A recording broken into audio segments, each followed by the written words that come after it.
What happened to you? So video didn't play. So I tried coming out and coming back in, and sometimes that happens. Hello, everyone. Welcome. It's Monday night. It's time for Revolutionary Change. I'm Jen Perelman. I'm Peter Hager, and it's a good thing I didn't get bounced because I've got all the video clips on my end. Yes. So if you got bounced, you would have had to do all of that extra work. And I didn't get bounced. I bounced myself, but then I came back on the other stream. So that's even worse. I don't know. Hope you're all doing well. My goodness gracious me. I am hoping and praying to whatever spiritual animal is in the sky that we are able to do away with this government shutdown. It does appear, again, this is coming from good inside intel from a friend of mine who is close with a pretty high-ranking GOP congressman, that they needed to get through the weekend hoopla, also known as the No Kings rally. And now they will be getting back to business this week. And it does appear that there will be the consensus is that the government shutdown should be coming to an end this week. And all the while, what was the whole point of having it in the first place? That's what I want to know. Are you asking me, or is it you? All right. Well, it's a distraction.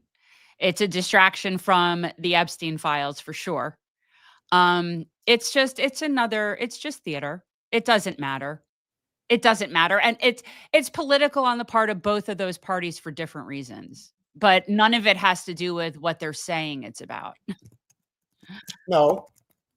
And that is exactly why I think everybody who has been paying attention to politics and has become somewhat of a politico in their own respect understands when you're being played for a fool. And that's exactly what has happened here. You know, we are very aware of the path that we have carved. For those of you who have been paying attention and have seen the rapid ascent of our channel over the past several months, and right now, as of this moment, we are closing in on 80,000 subscribers. Right now, we currently sit at 79,341. We have another several very viral clips going right now, which is great.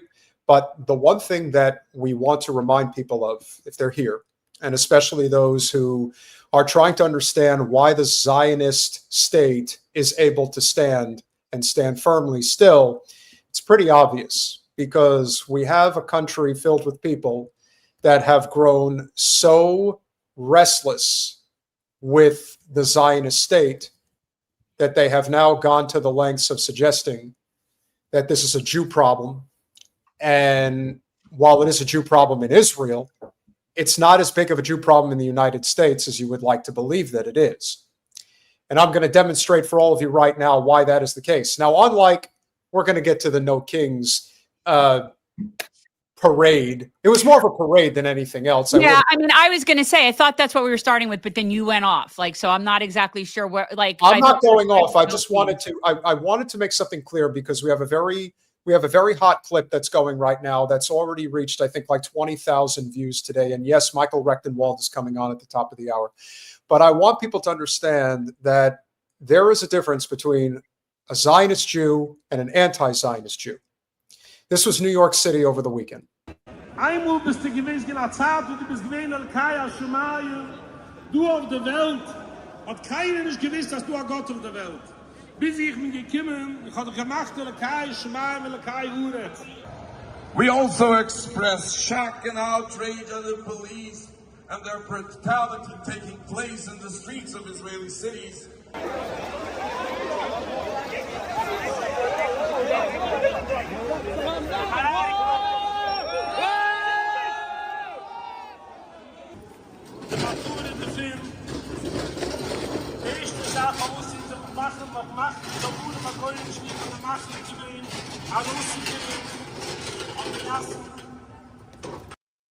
I'm trying to make out that sign. I see religious Jews in Israel. Yeah, they're anti-Zionists.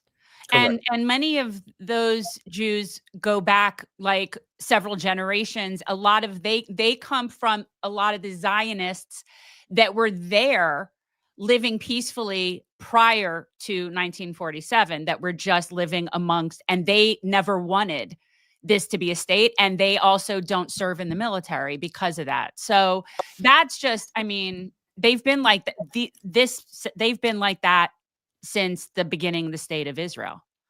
Now, the numbers have fluctuated, but I am told that they could be anywhere from about 5,000 to 10,000 people were marching in the streets. Good.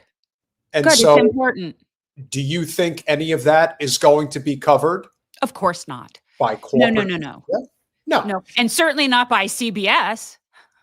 They had something more important to cover over the weekend.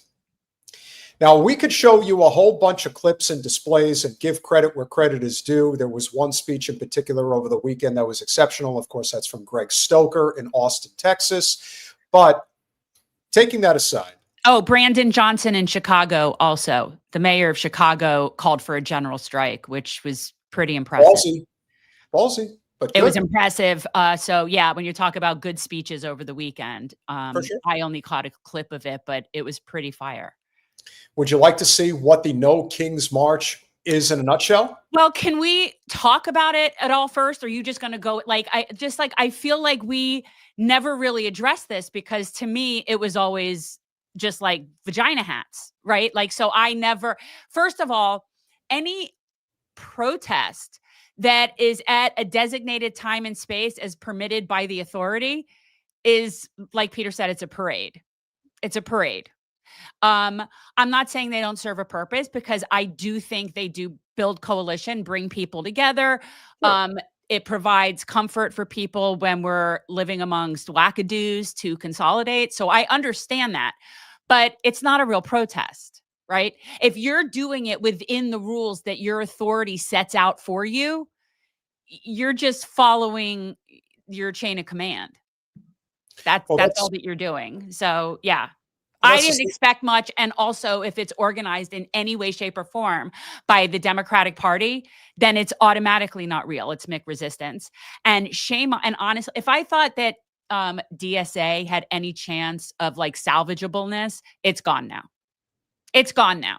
They're like, they shouldn't even exist any different than Progressive Democrats of America, because Democratic Socialists, you really are not. So there is a report that says that as much as $300 million was spent organizing these protests. Yeah. Where's that money from? Well, let's see. George Soros, Rockefeller, Ford, okay. Buffett, and Arabella. Okay. So does anybody believe for a second that any one of those people would support something that really had a chance to affect capital? If they thought that it was any effectiveness whatsoever, it wouldn't have been an option. That's them dangling, okay, who wants to be in the protest club of our big fancy college? Like, that's how stupid that is. If they allow it, it does nothing. And in fact, it's them spending their money to allure people to think that they're actually doing something, which hence MIC resistance. It's so contrived and controlled. It's, you know what it is? You're still in the matrix. You're just holding up a sign. Here's me.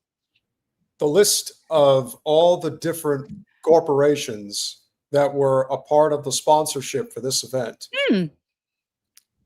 Oh yeah. This was, and again, if this were anything that could be really disruptive in any meaningful way, then oligarchs wouldn't support it and finance it. They financed it so that they could coalesce all the people in a little bubble. Don't get me started on whatever they're having there as far as tracking your phones and facial recognition and all their weird shit that they do, getting everybody in one place in different places. But that's for, you're doing it at their pleasure. So it's just, yeah, if you're not disrupting them, you're assisting them. Yeah, the other thing you have to keep in mind is that while I could name a whole bunch of the NGOs that gave them money, the one that stands out the most to me, which apparently may have been the biggest contributor financially of them all, we mentioned when Jen ran for Congress against Wasserman Schultz that a lot of these NGOs are just front groups. They don't actually do what they say that they're doing. And I could think of no group more emblematic of that point than the League of Conservation Voters. And apparently they're conserving something, all right. They are. So apparently the League of Conservation Voters in total, again, how much of this is accurate, I can't say for sure, but let's just assume that for all intents and purposes, it's somewhat accurate. $46 million is how much they gave. Now, I don't know about you, Jen, but I don't really see where the environmental cause for this particular event is taking place. Just a thought. You have all that money, and this is what you spend it on. Yes, because it keeps us, it completely, if the resistance is controlled by the authority, it's not resistance. Okay? So, you know, again, it's the vagina hats. And by the way, anything and any sort of, again, I hate using the term protest, that consolidates around Trump, like that's the problem, is already part of the problem. That's not helping anything. It's stupid. It's so stupid. It's so ignorant. And it's upsetting that there's that many people that are that fucking ignorant. That's what bothers me about it. Well, if there's one thing we clearly saw from this weekend with so many different clips that came about, this is very much a white neoliberal type of protest. Oh, for sure. And there was a clip in particular that stood out. And is this the one I sent you to? Yes. Kudos. Okay. No, well, we both saw it, but you want to take credit, take credit. Well, no, I didn't know what clip you were showing. Well, you gave one, I've gave one, so we'll show them both. Okay. Here's the point. Medea and Code Pink always manage to catch the best stuff. So here is, in a nutshell, the No Kings PSYOP parade that took place in Washington, D.C. This is my perspective of it, yeah. Whoa. It's about Argentina. Don't put your hands on her. Public place. News is just going to take a beautiful picture of this and paint us all as, you know, like we're pro-humanity, anti-genocide, pro-humanity. Right, but it's the wrong, you're at the wrong event, dude. I don't think so. Oh my God, Karen. Oh my God. Because it's more like this to me is so typical. This woman is so representative of the people that vote in my district. Yes. She's a Debbie voter. Like it's perfect. She has a shirt saying resist, but she isn't resisting the biggest thing to resist of her lifetime. The privilege and the oblivion is mind-boggling. Well, let's be honest. This is Washington, D.C., so she's only coming from a handful of different places. She's either coming from Georgetown, Foggy Bottom, the northwest part of the city, southern Maryland, or northern Virginia. Wherever it is, it's where all the wealthy white folks live, okay? And this is a woman who she probably was in the Vagina Hat March too. This is a Hillary person. This is look at the shirt she's got on. Yeah, no, her shirt says resist, but everything about her screams compliance. Everything about her screams blue MAGA. Oh, yeah. That's what it screams. You see, you're interrupting her tea party. Exactly. Basically what you're doing. You're making us all look like, and he's like, pro-humanity, anti-genocide.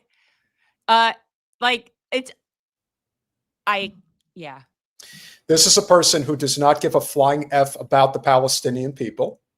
No. The fact that she felt the need to say something to this person for displaying a Palestinian flag means that she's clearly a Zio-liberal on top of that. That's an oxymoron, but continue. Be it as it may, this is also a person who, unfortunately, when we talk about the base voter of the Democratic Party establishment, you're looking right at her. Yeah. That is the voter. That is the voter that they send their fundraising emails out to.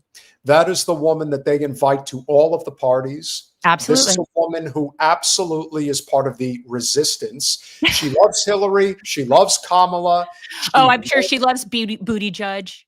Oh, loves Pelosi, probably loves to touch her glasses the same way. Yeah. Doesn't actually pay any attention to what they actually do and what their faults are, of which there are many that I can't even count. But again, Money talks, justice walks. And this is a classic example of a person who lives a very comfortable life, has a lot of money to give, and she gives it to the Democratic Party and expects them to do exactly as she says. I don't think she was expecting to be as famous as she is now. Well, I don't think anybody, again, I don't think anybody knows her name. But somebody knows her. Absolutely. Well, yes. I think somebody's going to see her and say, oh, ooh, that's a bad, well, I don't know. They might not even think it's a bad look. You can't really be sure about that.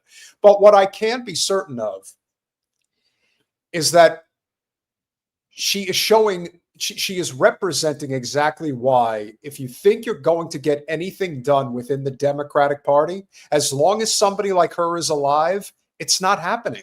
No. It's just not happening. And I'd like to think she's got at least another 20, 25 years to go potentially. So if that's the case, you're going to be waiting around a long time to try to make any changes within that party. And I just don't have the patience for it. And neither should you. But she's got a little bit more to say. Yeah, this is great. Sorry. Why do you think this is the wrong message here? Because this is no kings. This is about the United States. It's about our democracy. Don't put that thing on. It's about our democracy. You're in a public place. Okay. Don't put that on me. I'm just saying. Not Medea. You just went up and yelled at him. Whoa. And by the way, I just want to say that the bombs haven't stopped. I just watched 11 people get massacred this morning, and Israel has violated the ceasefire dozens of times, as we knew they would. So that's also why we're out here. Why was that woman so hostile to you? I don't know. I actually don't know. I'm just out here for humanity and for Palestinians who are still being genocided, still occupied. There's still apartheid. So to be honest with you, I'm baffled. I don't understand it. Yeah. I guess she's pro-genocide. No king's pro-genocide. Seems like, yeah, exactly. Yep. Exactly. If that's the people that are this event, your event is worthless. This guy, and he looks threatening. This guy looks like fucking Santa Claus in the off season, but with a keffiyeh on his head instead of a Santa hat. She felt the need to go up to a total stranger, mind this level of entitlement and privilege. Like this. And Jen, can I just say one thing? What is it about these particular liberal women that think that they have the right to put their hands on people? It's amazing. Oh yeah, yeah. She touched him like crazy. She touched Medea. Well, this is what I was saying. Like I love Medea so, and the fact that she keeps her cool and keeps it completely like calm the entire time is why I couldn't do what she does. I couldn't do what she does.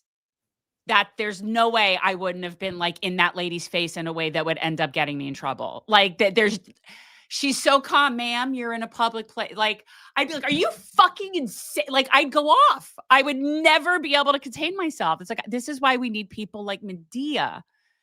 And even she was so threatening that Debbie Wasserman Schultz accused her of assault and sent the police to her house.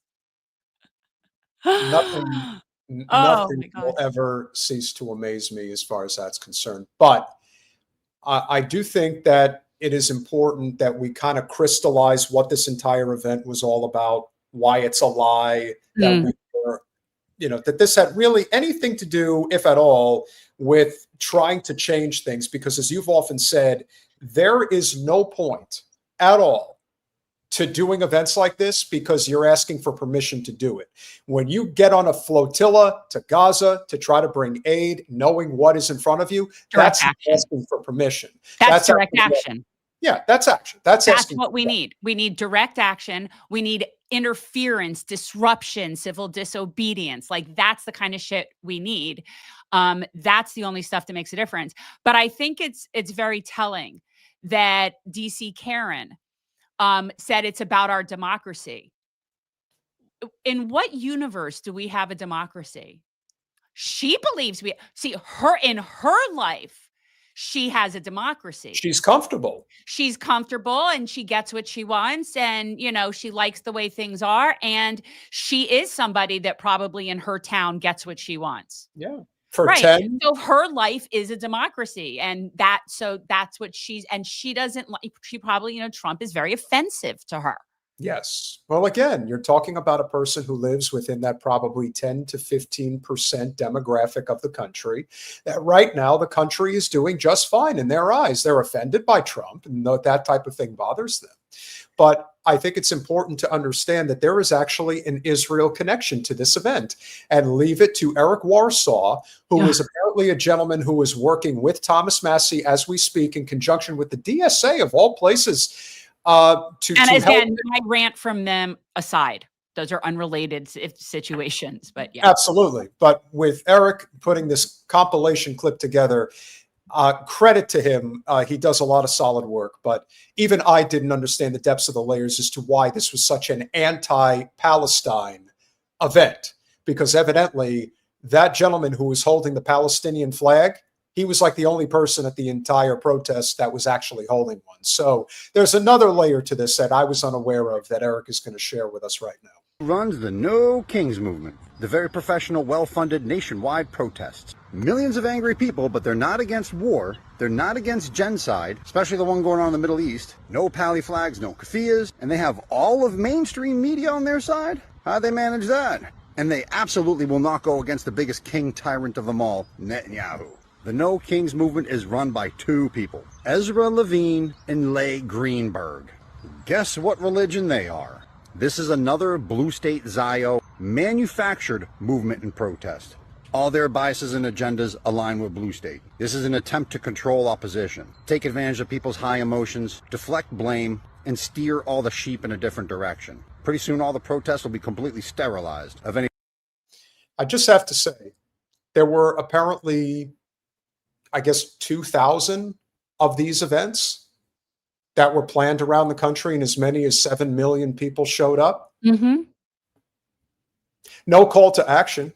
No, they had no demands. Again, that's a parade. It's a parade. And I do appreciate people like Mehdi Hassan saying the right words at a place that a lot of people are at and can hear. I mean, good, I guess. But that's not resistance. No, it's capitulation. Capitulation with signs. But it makes them feel better inside. Remember, Jen.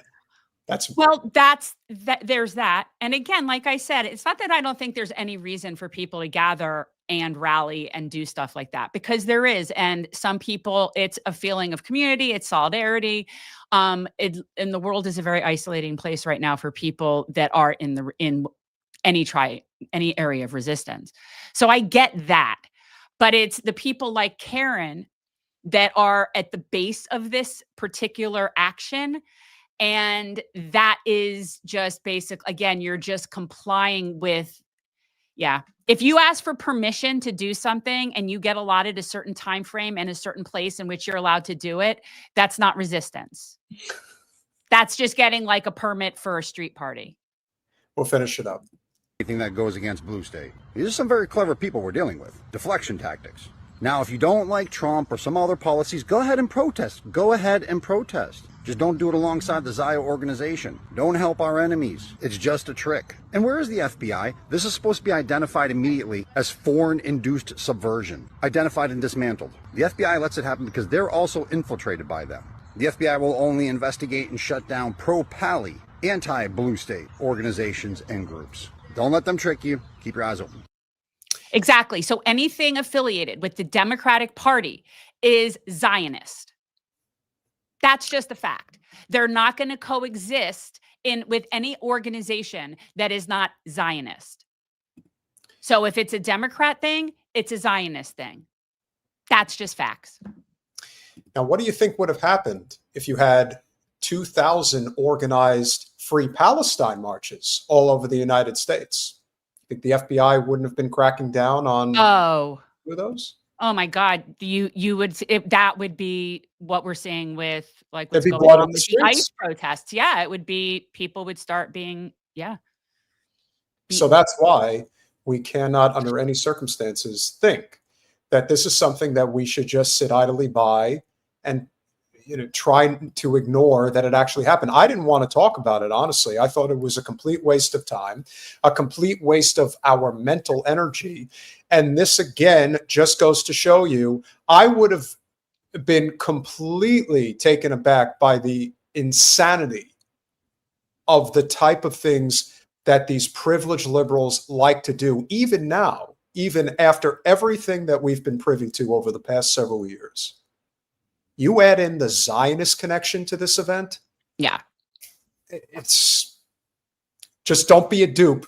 That's all I can say. And I give credit where credit's due to Medea, Stoker, anybody out there who went to these events and made it about freeing Palestine. Of course. And yeah, probably offended the shit out of a lot of them, because for them, it's not their problem.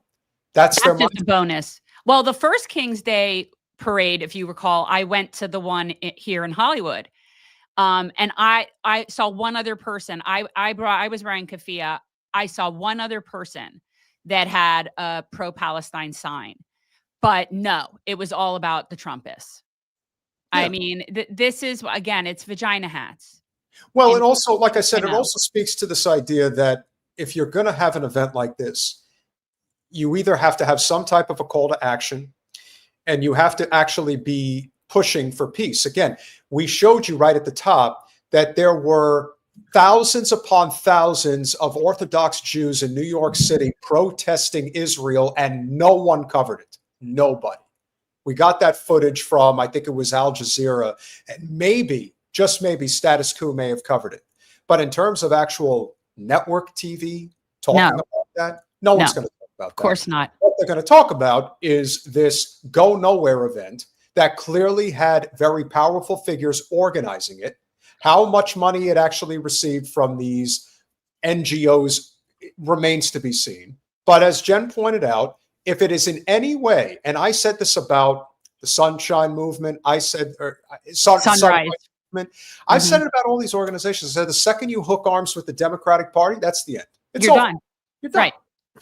Yeah. Now you're controlled. Now you are part of controlled opposition. So anything you do within that framework is, again, you're asking your master for permission to tell your master off. And he's like, all right, I'm going to give you 5 minutes and go ahead, file your grievances. All right, thank you. And that's it. That's basically what you did. And then you were just like, okay, thank you, sir. And you. Can I have another? Right. I mean, that's the thing. So yeah, that's not actual resistance. And that's why it's so ironic that Karen was wearing her resist t-shirt while scolding a man holding a Palestine flag. It reminds me of the time that Russell Dobular went to City Hall, or was it City Hall? Yeah, I think it was City Hall in New York City. And they were protesting Trump. And he went up to some people like holding like the Trump is a fascist banner. And he just like asked them, like, could you just explain some of the things in particular that you would want to see differently? They got so offended by him questioning anything that they were doing that they had like a bullhorn with that very loud siren that comes off. Woo! And all I'm thinking is, yeah, you're just proving beyond a shadow of a doubt that you are exactly what we think you are. So no changes there. However, there is a very, I would say, substantially vital story that is not getting anywhere near the attention it needs to right now. And you want to talk about a problem on the domestic side? You know, we talked at length about the connection between President Trump, President or Prime Minister, or the real President Milikowski, and Argentinian puppet President Milei. Yes. And why did those three get together in New York City just a couple of weeks ago? We discussed it, right? Yes. We discussed it. So it's a combination of them needing a bailout and the Zionists needing safe haven at some point. But they're always been connected. The Zionists and Argentina and us have been a triangle since after the Holocaust. Now, we have been having a farming crisis in this country for quite some time. Oh, yeah. Now, this is something that I think for many people, again, Jen and I do not eat beef. However, most of the country does. And that's their prerogative. And the fact of the matter is the food that you get, and this is why I support the concept of the Maha movement, not necessarily the people running it, but the whole idea that we have poisoned food in this country has many different layers to it. And then it comes down to what is happening to the farmers in this country. They are being decimated left and right every single day. And not the least of which is we could easily be doing the farming here in the States. And yet for some reason, if you guys look at the packaging of a lot of different food, and meat just happens to be one of them. But if you look at the fruits, the vegetables, you will notice that most of our agriculture comes from outside the United States. And if you ask me, Jen, I would think that that's pretty quizzical because we could actually be doing that here in this country. And for some reason, we're not. And somebody decided to question the president on Air Force One and leave it to friend of the show, Wally Rashid, to cover this very vital topic as to why are we causing such grief on the part of our farmers. Ranchers are incredibly upset with Donald Trump today after he stated the United States will now be purchasing beef from Argentina. You have to say to U.S. farmers who feel that the deal is benefiting Argentina more than it is them, as they are Argentina's fighting for its life, young lady. You don't know anything about it. They're fighting for their life. Nothing's benefiting Argentina. They're fighting for their life. You don't know what you're talking about. What a condescending piece of shit. Go fuck off, man. Seriously. Yeah, no, I totally know, but listen, I'm the smartest guy alive, so you have to respect me. Respect me, woman. You know I know everything. Fighting for their life. Fighting for their life. You understand what that means? None of this is about beef. It's because Argentina's president, Javier Milei, loves Israel as much as Trump does. So Argentina needs to be supported even though Milei's stupid economic policies, which MAGA people were told to love, are predictably killing Argentina, but Argentina is Israel's ally. Javier Milei is staunchly pro-Israel. He actually plans to convert to Judaism after leaving office. What the fuck? What is this? I'll put money on the fact that at some point there will be pederast charges against him. Oh, I mean, you said he looks like a vampire. He looks like it isn't even just that, but it's like you wanna like have it, I hope it works out for him to be able to escape to Peterland, Israel, like that's what he looks like. I want to convert and go, yeah, of course you probably do. Once your people are done with you, you'd rather you'd be happier somewhere else.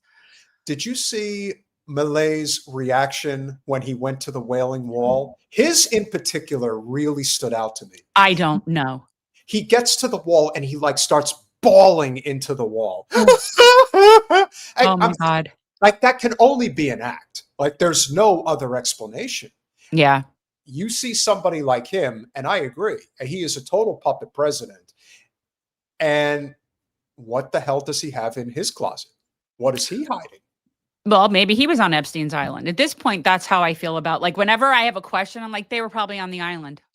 It doesn't seem so America first. Meriwether Farms actually tweeted, "Dear Donald Trump, we love you and support you, but your suggestion to buy beef from Argentina to stabilize beef prices would be an absolute betrayal to the American cattle rancher." Reporters asked what he'd say to U.S. ranchers, and he responded by saying Argentina is fighting for its life. Meanwhile, 77 American cattle producers a day are going out of business. That's a fact. Jimmy Zimzam, yes, we are going to reach out to the gentleman that Kim Iverson had on. But guys, she spoke to, Jimmy was asking if we could have a farmer on. We are going. That is my plan, to have a farmer on. And we've talked about regenerative ag here multiple times. It's just been a long time. It's been a while. I always recommend, anybody who's new here or anybody who's becoming more familiar with our channel to always go back and check out the archives. We have a lot of interesting topics, but, the environment is something that we very much care about. And despite what people think about whether climate change is real or any of that stuff, here's what cannot be even questioned at this point. Our water is contaminated, our air is dirty, and our soil is poisoned. And they put cancer-causing pesticides on all of our non-organic food. And even then, I'm not really convinced if it says organic that it's real.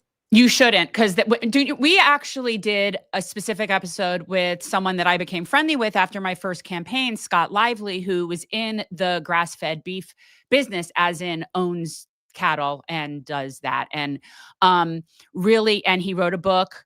And we were talking about it, and this is something we have spoken about before, about that we do not produce the majority of beef that people eat in this country. It isn't that we couldn't, but we don't. What we produce is the corn and the soy that gets turned into the feed that we then export to those countries to raise the cattle cheaper to then sell it back to us. So we don't actually, and we don't grow things that we eat. We are, I think it was something like 60% is what he said of fruits, and it might have been more fruits, and 60% of vegetables come from other countries. And so, you know, we're not able to supply our own selves with food. That's how like impotent we are. And this is why I keep encouraging people we've got to all start learning to grow food and moving to places where we can have sustainable, regenerative food, because this is not sustainable. I agree. Seems that as long as you're a Zionist-run government, the United States will always choose you over American citizens. For now. Yeah, For now. and guys, I'm not anti-beef eating. I'm just very pro-regenerative agriculture, which, as we've talked about, we did a few shows on this. It's where your meat and your vegetables and your fruit are all sort of together. It raises, you rotate your cattle, they eat the grass. It's like an ecosystem situation. But that requires people to live in small, sustainable communities and not have everything driven by shareholders and profits. And I mean, the majority of beef in this country, the majority of ag is for companies. Purdue, like the big companies like that. And they're just as fierce as, you know, like the fossil fuel industry and the military industrial complex. And they have taken over, and we have no choices with food. We do not. And I try very hard every day to eat as healthy as I can. And even then, I know it's not anywhere near as good as it could be. And this is also why, if you listen to the interview that Kim Iverson did, she has been very fortunate with her channel. It has grown to the point in which she is real, sustainability in terms of her financial success. And she has a home now in Italy, in addition to a home in, I think, Idaho. But the point is, what does that have to do with that? No, but what my point is that she talks about what it's like living in the States versus living in Europe, and the quality of the produce in particular, and how much different it is eating it here, even in a farming state like Idaho, versus what it's like living in Italy. It's night and day, the quality of the food. And in my opinion, and this gets back to climate change, we have changed the climate in this country with our soil. Our soil is not healthy. No. It can take years to repair that soil, which is covered in Roundup and God knows whatever other chemicals are out there. It's from monocropping, and what we've done is we've killed the soil, which is, hence, if you go back to one of our very first shows, was it Kiss the Dirt? Something like that. Kiss the Dirt. Yeah, but it was a book, and it was amazingly good. And we had the author on, and there is a movie, and it talks about what we've done to our soil and how we could regenerate it. But it involves regenerative agriculture, not monocropping, and that's not profitable. So here we are. And I would also add that our bread and all of our packaged processed foods in this country are so disgusting. If you turn something around, it either has and this is an it either has seed oils, it's got bioengineered food product, whatever it is. Like, this is not normal. No. This is not normal. And when you look at products in other, like, they don't have celiacs as a problem in Europe. Like, that's not a thing anywhere but here, because we have, look at bread should only have 3 ingredients. Seriously. Yeah, good luck with that. Well, right. And so now I'm on this, that like, I can't, and I'm sick of stuff in plastic. I'm sick of food in plastic. I'm sick of food in plastic. Just stop putting food in plastic. Yeah, they're killing us. That's the whole point. Of course they are, but that's on purpose. Now, if you are enjoying this conversation, we certainly hope that you are. Please consider going over to patreon.com/revolutionary change. For as little as $5 a month, you can become a supporter of our small but mighty and growing channel. And as we mentioned, we are closing in incredibly on 80,000 subscribers. We are currently sitting at 79,372. So yes, we are obviously very thrilled with this incredible growth, and we are very thankful for each and every one of you that has been here to help us along the way. And if you are so inclined, making a contribution that way, we're also very likely going to set up Buy Me a Coffee. Apparently, that's another good one in terms of making a contribution. Okay, I saw that for a one-time donation. Somebody's asking, yes, we'll be speaking with Michael at the top of the hour. Mm-hmm. And of course, Jim Taleb, thank you for always kicking things off with the $5 super sticker. Our trusty mod, thank you for the 2 Canadian A. What a day. Sorry I'm late. Hit the like. No worries, brother. Appreciate you being here. JG with the $2. $7 million is a big deal. Biggest in U.S. history. Hey, yeah. You know, again, what was the point? And what would it? So imagine they'll come out for that. But would they come out for a general strike? No, because that would affect a lot of 7 million people actually did something. Yeah, that's the thing. You're right. 7 million people. Imagine what could happen with 7 million people. Again, you protest when you do not actually disrupt what's going on. That's the thing. If you are a disruptor, then you're not going to get the backing of all of these organizations. Of course. That's what I'm saying. If something is sponsored by the Democratic Party in any way, I assure you it's not resistance. Definitely not. It's controlled opposition. And if you see somebody with a resist shirt on, just understand what they're actually resisting. They're resisting Trump. They're resisting you. That's what they're resisting.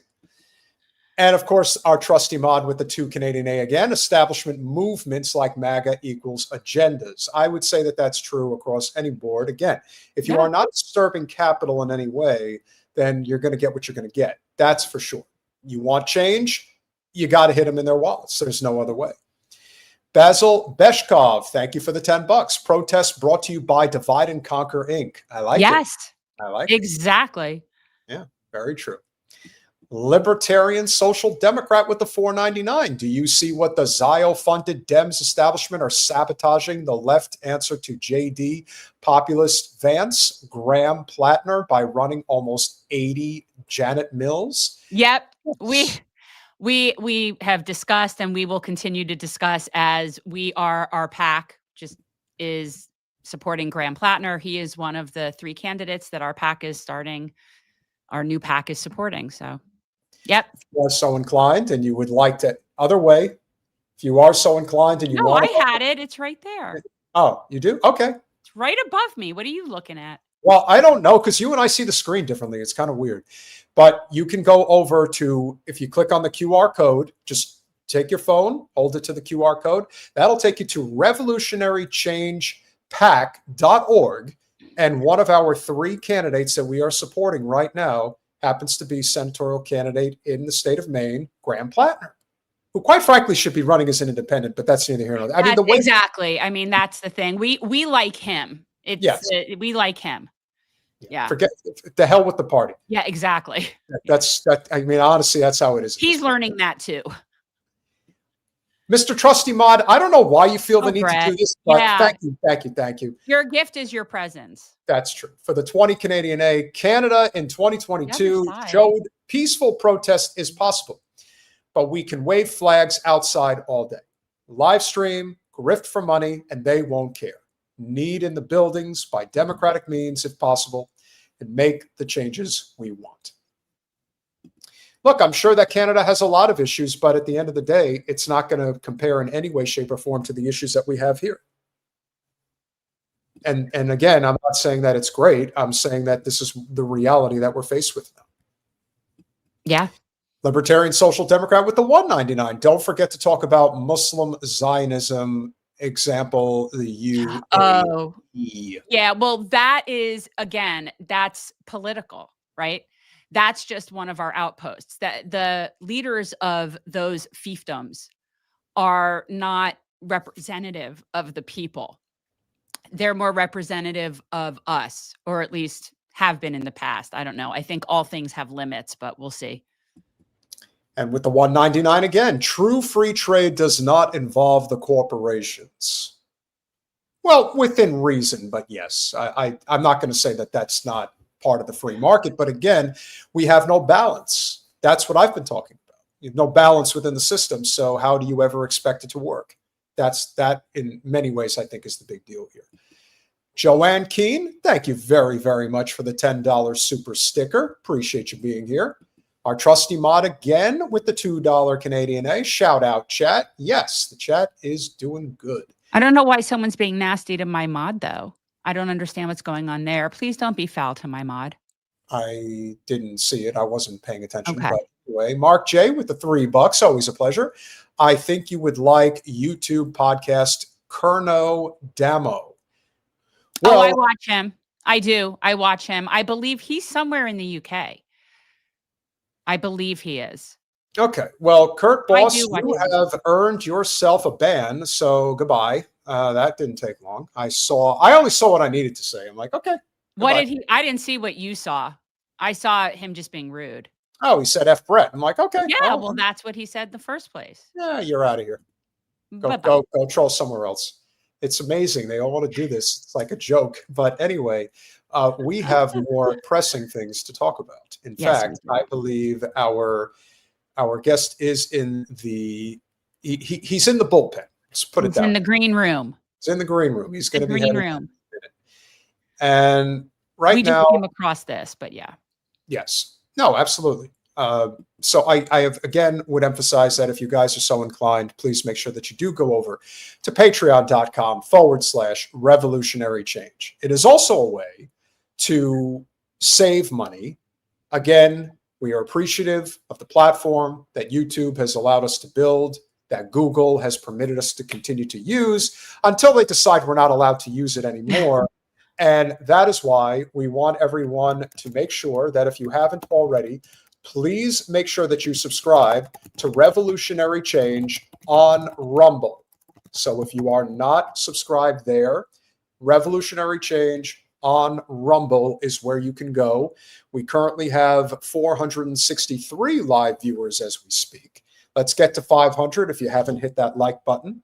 Also, if you are so inclined, again, Rumble is a place that you can follow us that will help us continue to grow. We are also on Spotify. And Jen, I think you upload our streams on the regular? I do upload our streams on the regular. And yet there was one stream, the one that we did with Zachary Foster, that for some reason it wouldn't convert it. It just wouldn't. It kept saying invalid, invalid. But yet every other one has been there. So in lieu of that live, I did put up a couple video clips. But yeah, I generally do put our lives on Spotify. Cool.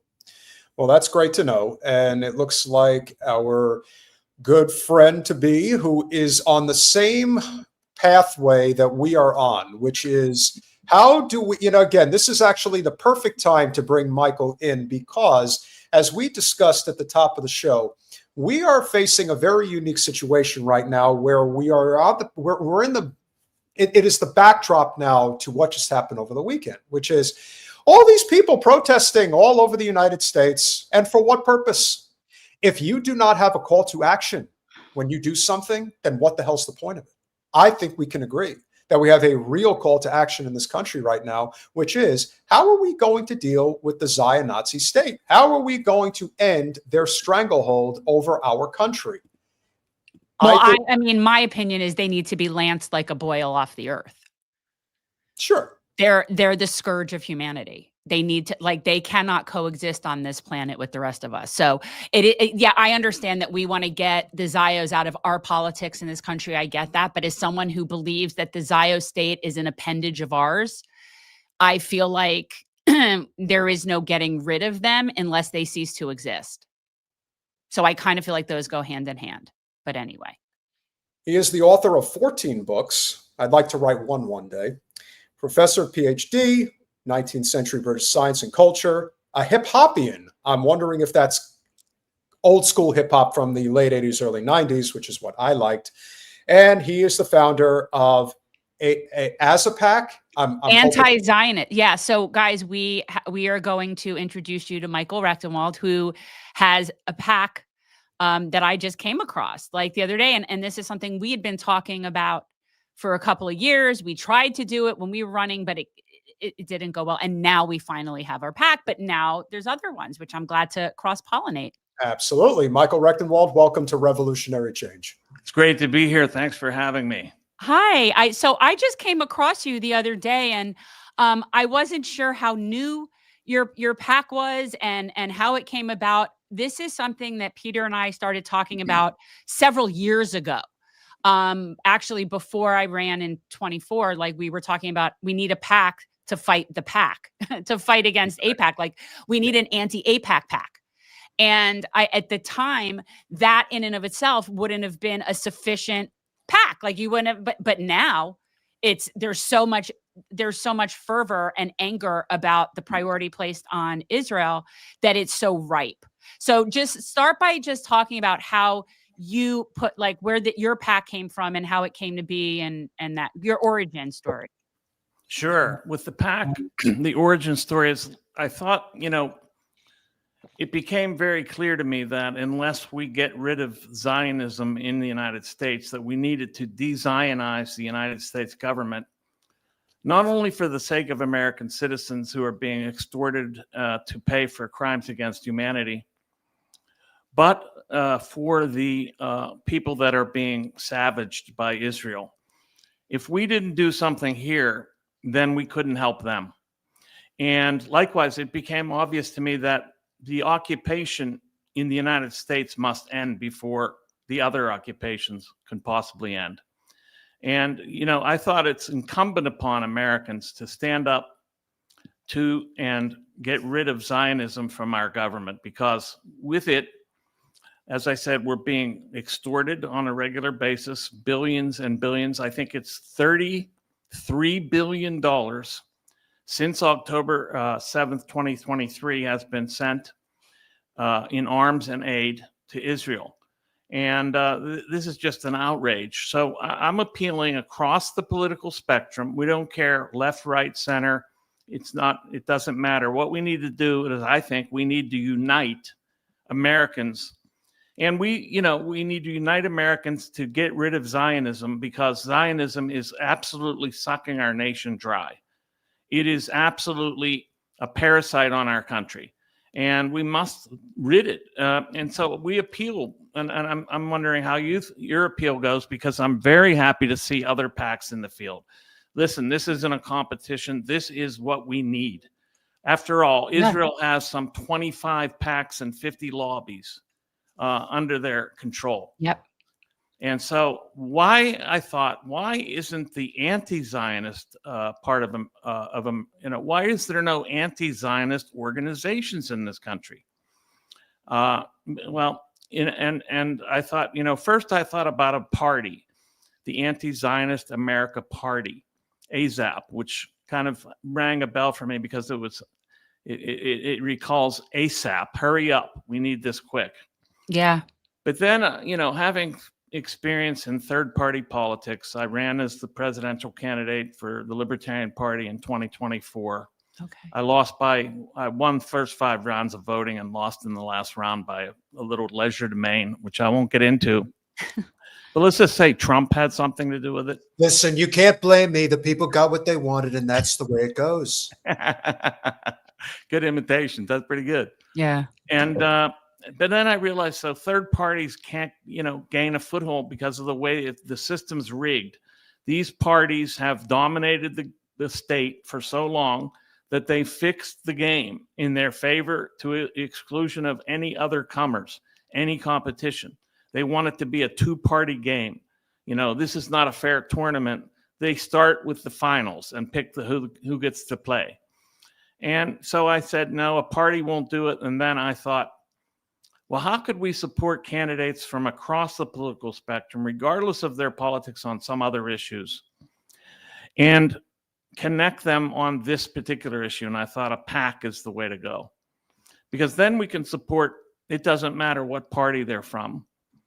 And I'll talk about, you mentioned this, very ironic. It's very, actually, there's a great deal of similarity between what we're doing, and we have 3 candidates identified as well.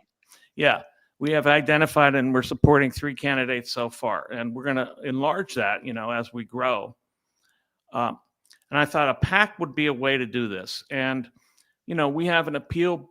The appeal to left and right are different somewhat. I'm not really a big fan of this particular axis of thought, left, right.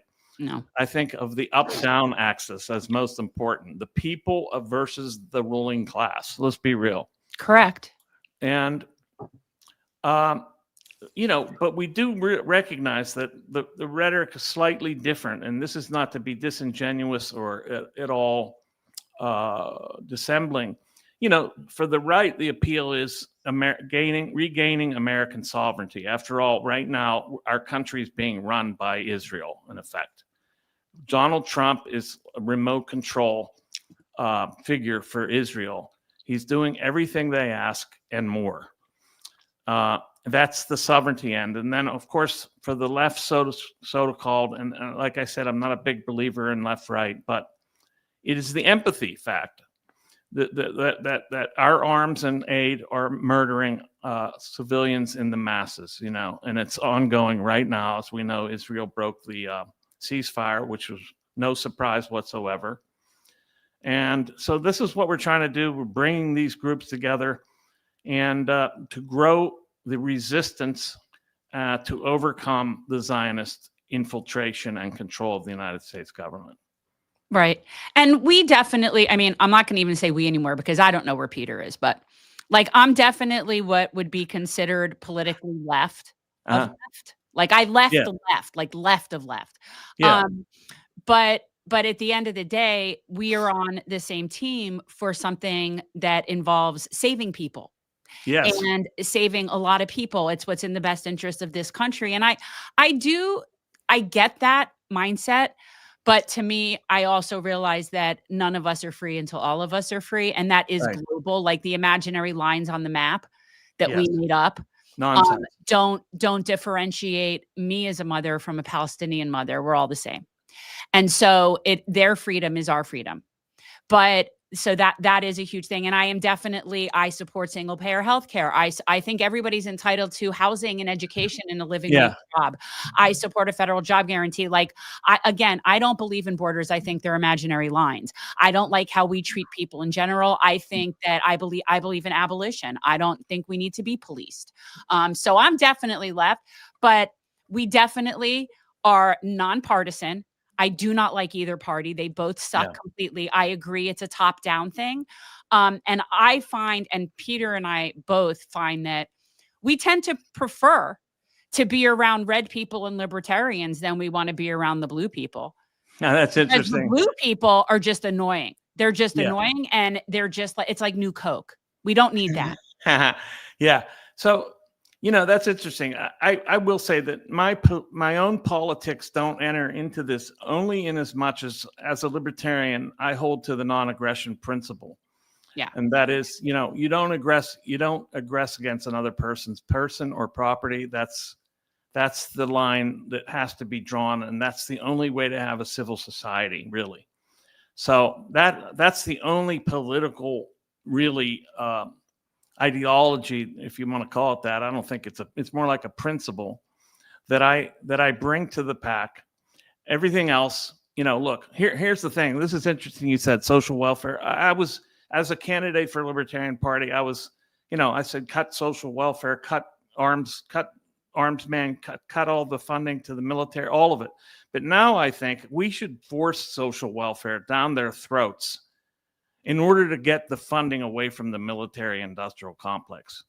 So if we get, people, I would rather pay for my neighbors to be housed and fed than to be murdered by our government.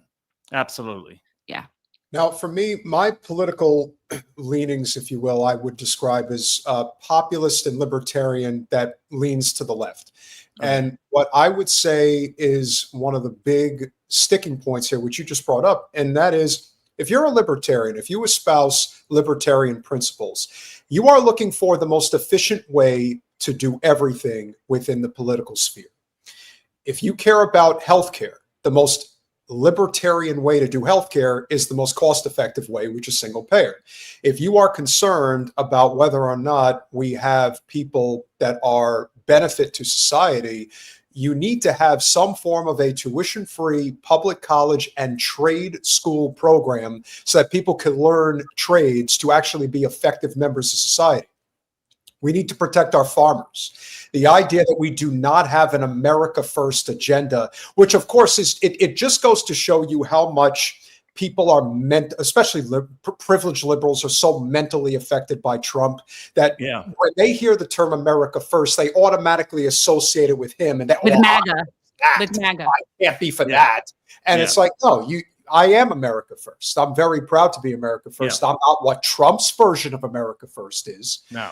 But these are the basic principles that I think almost anyone in the political spectrum would agree upon. And when it comes to the federally elected representatives that we have today, almost universally, they're all against all of that, because for them, this is a career. This is about corporate special interests and how can they get the most out of this broken system before it's completely disintegrated. And I feel right now that a revolutionary moment is here, because it's the only way we're going to save our country. That's your thoughts on that. Yeah, absolutely. I agree 100%. Yeah, as I said, as a libertarian, I was like all anti-government. I'm against the state. The state is the only organ that can rob, take your money without a contract, basically. I mean, it's who else can basically at the point of the gun take your money? That's the government.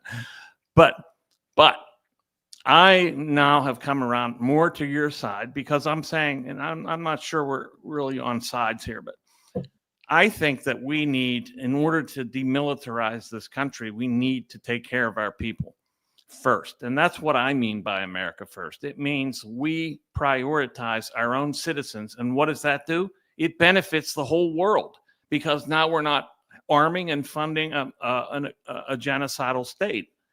And so if we take care of ourselves, that helps the other parts of the world in ways that are almost innumerable. So yeah, I'm with you on all that. And so I think this could be a good partnership. I want to be a partner. We're not in competition. No. We want to change this country. We need to change the government. We need to eradicate these Zionists who are controlling our state and get them out of office. And so we're trying to take them one at a time. We're going after, just since I mentioned that we have some candidates, we have Aaron, and just to show you how across the spectrum, we have Aaron Baker in Florida, who's running against Randy Fine. Well, he has no support. How can we help you? That pig. Yeah.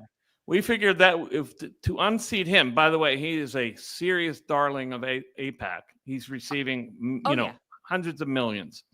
But he's not popular in his so district. what party is the candidate that you're support? Like, so is that an independent? In that case, he's a Republican. Oh, so he's running in the primary. He's running to primary. Well, that's the only way you're going to get Fine out. It's the best way to do that district, because it is a Republican district. Yes. So we're supporting him. And I don't know if you've heard of this candidate, but I would recommend you're supporting him. Is Jose Vega in New York. We do support Jose. We know Jose, and we do support Jose. This guy, I can't say enough about him. I watched his video, The Making of a Revolutionary, and it brought tears to my eyes. It's bringing tears to my eyes right now. This guy came from absolute abysmal poverty. He was living in a basement apartment with his mother with sewage running down the wall. And he has risen out of that in a way that he is now aiming to change the Bronx and to change America, really. So he's a firebrand. He has our full support, and it shows you that we don't have political affiliation here, right? Party-wise, left, right, divide. This is all nonsense, maybe a PSYOP, actually. And we think it's necessary to do this kind of work. And then the third candidate's another Floridian, Mike Wilnaugh. He's running against another Zionist there, whose name is Daniel Webster, who's been in office for longer than this guy's been alive. Yeah, Webster, I think, is the... Is that another Republican primary? Another Republican one. Yeah. But then we're looking at, the opposition to Cory Booker and other candidates, because look, I think Cory Booker could be primaried. He's a terrible Zionist and a complete hypocrite across the board. These kind of people need to go. So we're trying to be strategic, and but also, there's a lot to it. As you know, the political landscape is complex in terms of what can be done, who's the best, where the best insertion points are. Exactly.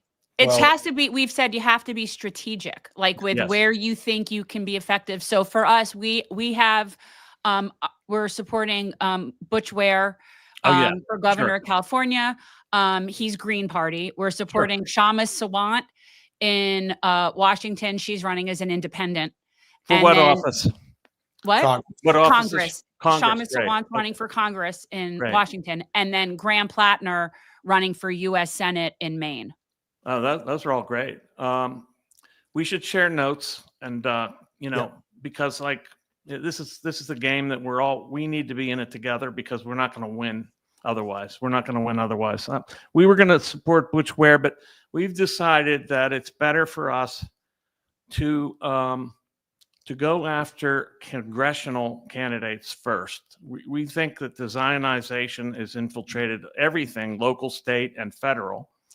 But I think the congressional is the best access for us, because it enables us to change the policies that are killing people across the world.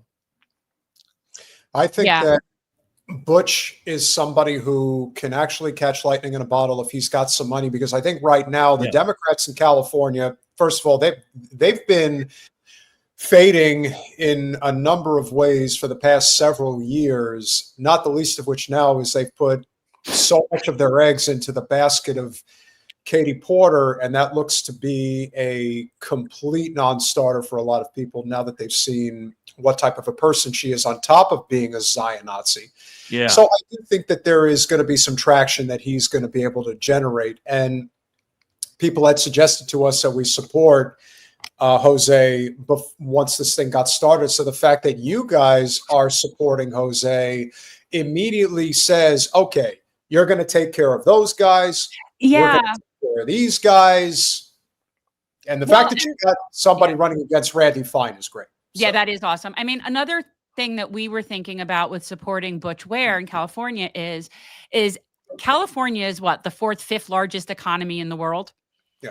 So having somebody in that seat that wants to divest from the Zio state would be huge economically, Yes, so that was sort of like my thought in terms of what could be the biggest impact financially to hit them. And that was sort of our thought about doing a governor's race. Yeah, that makes sense. I mean, we support Butch, and we're behind his efforts. And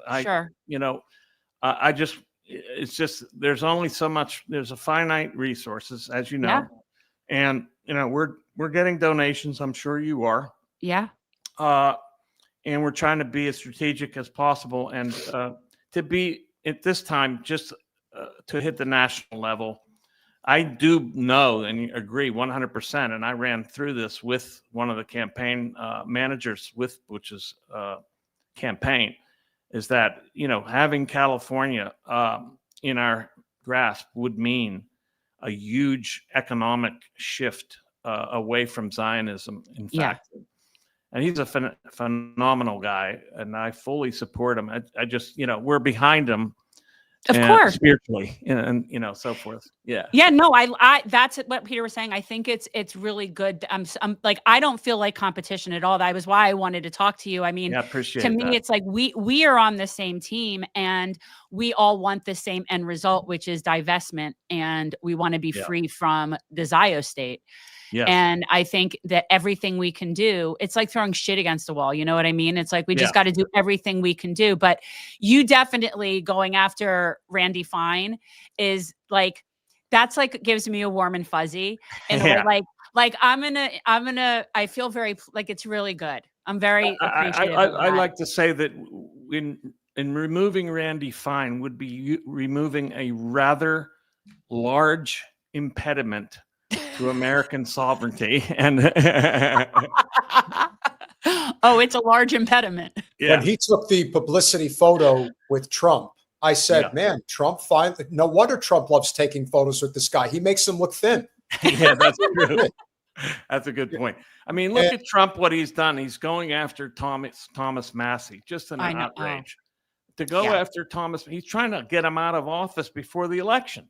As somebody who has been following politics for a long time, and I know that we all have differing opinions in regards to our ideology, but I think it is fair to say that if you had to pick one federally elected representative who stands shoulders above the rest in our country today, Thomas Massey is the best federally elected representative that we have. He's the most principled federally elected representative that we have.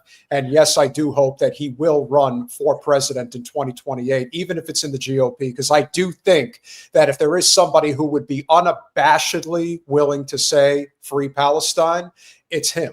And that is a gutsy thing. The man, as again, if you're in the Libertarian Party, you probably even know him personally. You've probably spoken to him. Yeah, that man. Yeah, I've met him and we've talked. Yeah, his entire life changed when his wife passed. Like something went off in his head where it's like, you know what? I've been biting my tongue for way too long. I'm not going to do it anymore. He's Heisenberg now. Yeah, he went out and grew the beard, and he became Heisenberg. And I think, I don't know where you stand on this, but Marjorie Taylor Greene is coming around as well. I agree, but I don't trust her. I don't trust her. I understand that. I understand that. I understand that mistrust. So we wondered about, whether we should put money behind Massey, and he's got a massive fundraising architecture already in place. Oh yeah. So what would our money do? But we're behind him politically for sure, and we support him. I'm not sure we're going to actually support him financially. Whether I'm not sure that he needs us per se. Exactly. I would also say that it is pretty clear that between you and Chase Oliver, that there is a certain level of about this. Okay. I'm a real politico here. So when I observe you and I observe Oliver, the only thing that comes to mind is, there was internal sabotage within the Libertarian Party. They could not have anybody like you get a national spotlight that could actually threaten being able to draw votes away from Trump, let's say. I mean, listen, the Democrats are even worse than the Republicans, because the Democrats just make sure the Green Party can't even have ballot access in any state. Like, it's even more insane how undemocratic they really are. But at the same time, I'm looking back at that convention. I'm looking at all of the conservative Inc. guys that showed up there that were pumping up Trump and telling people to support him. And then it all dawned on me. I'm like, Chase Oliver is so out of his element. He has no business doing this. His politics are anything but libertarian. So naturally, they're going to put him up there, which is why they would not even allow you or, dare I say, Dave Smith to get within earshot of being able to be that candidate. It does make you wonder, is it just a fool's errand at this point to even attempt to do something outside of the two-party system, or does voting even, I say voting matters, but I also am of the mind that we can't vote our way out of this. We have to be coalescing outside of the electoral system if we're ever going to have this change. Yes, that's why I say as a PAC is both a movement and a PAC. We first have to change the culture. Let's be real. There's a lot of cultural change that has to happen, but we think it can happen through the process of growing the political prong of this. The political prong, of course, is to replace these people. Nothing is destroyed until it's replaced. This is a famous line from, I think, Napoleon it actually goes back to. But anyway, the point being that unless we replace these people, we don't get anything different. And I agree, voting it seems to be a fool's errand. But on the other hand, what else are we going to do? In other words, we're going to do activism, of course. We're going to do activism. We're going to make we're going to make it known what we're doing and how we're doing it and why we're doing it. This can change the political atmosphere, the cultural atmosphere altogether. So I'm sure you're looking at the same issues that I am, and I shouldn't say we have a team as well. I have Lori Price, who's our treasurer. We have a lot of great activists involved. I'm sure you do too, and that's wonderful. And we want to be supportive of you, and we want to help you help America. I think it is imperative that we cover this story that just came out earlier today. I believe this is from the UN. The lady's name is, it's Novi Pale, I think is how you say it. And I believe she's from India. And this is going to be the appetizer to the entree, because Ben Gvir decided to make a public statement earlier today. You want more reason why we have to get away from Israel? Here's a really good reason. This is from, I believe this is from the earlier this weekend, and Ben Gvir is from earlier today. The Commission concluded that Israel has committed genocide against the Palestinian people in Gaza, and that it is continuing with that genocide. It is now almost 2 years since Israel launched its military campaign in the Gaza Strip in October 2023. This has been the most ruthless, prolonged, and widespread attack against the Palestinian people since 1948. Every day that passes, the killings and the starvation of the Palestinians continue. The goal of the Israeli government is abundantly clear as we continue to witness the destruction of Palestinians in Gaza. The Commission finds it is genocide. In our report, the Commission found that the Israeli authorities and Israeli security forces committed and are continuing to commit the following underlying acts of genocide against the Palestinians in the Gaza Strip. 1, killing members of the group. 2, causing serious bodily or mental harm to members of the group. 3, deliberately inflicting on the group conditions of life calculated to bring about its physical destruction in whole or in part. And 4, imposing measures intended to prevent births within the group. On the specific intent of genocide, the Commission concludes that statements made by Israeli authorities are direct evidence of genocidal intent. People constantly question, and they always try to whitewash what's really going on here. One thing I will give these genocidal maniacs credit for is that they're accelerating their inevitable demise. They don't hide how they really feel. They really think that they have our nation, and they would be correct as of this moment, by our nutsack, and that's never going to change because money talks and justice walks. Yeah. We know that it is a stereotype, but when the most powerful Zionists happen to have significant control over our banking system, global banking system, I should say, then they have reason to believe that they're never going to not be able to do this, and we are at their whim. I believe that the American people as a whole is waking up to this, and even though it isn't happening today or even tomorrow, it is inevitable that we will break away from this. Yeah, I think that's true. And here's what gives me hope. This is going to sound somewhat ironic. What gives me hope is that Israel admits, Netanyahu admits, that they must have the support of the American public. So that proves to me, and how do we know that? Well, he was gleeful about the takeover of TikTok, and I think, it was all orchestrated by Zionists, and now it got into Zionist hands. The whole thing about China and all that was just a total ruse, a complete obfuscation, and a reason to just give this over to Israel, Zionism. And then, then he's after X, for example. This proves to me that they need American support. And they were realizing, they said, Jonathan Greenblatt said, we have a TikTok problem. It isn't a left-right problem. He said it's a youth age problem. It's a TikTok problem. So this tells me they are aware that their rampages depend on American support. And that's being eroded as we speak, as we know. And that's been eroded dramatically in the last 2 years. Yeah, they're losing the narrative. They're losing the narrative. And the only people that live in like MSNBC or Fox news silos are the only people that are still with that narrative. And it's getting smaller and smaller and smaller. Yeah. Our concern, or at least I can say my concern, is that at any moment, Google can decide to be done with us. Yeah, they right? could. And then and the truth is, so could Rumble, so could all of it. That's the whole problem with where we are now in this world. And we need to find alternative means that are not this for organizing. And that's what I'm like concerns me. Like Google can just decide they're done with us. Yeah, that concerns me too. In fact, since Israel has contracts with Google, enormous amounts of money, they have every reason, they have every interest in censoring and deplatforming anti-Israel, anti-Zionist content. So yeah, that you're on here so far, and hope I didn't ruin it for you. No, I'm sure you're anti-Zionist anyway.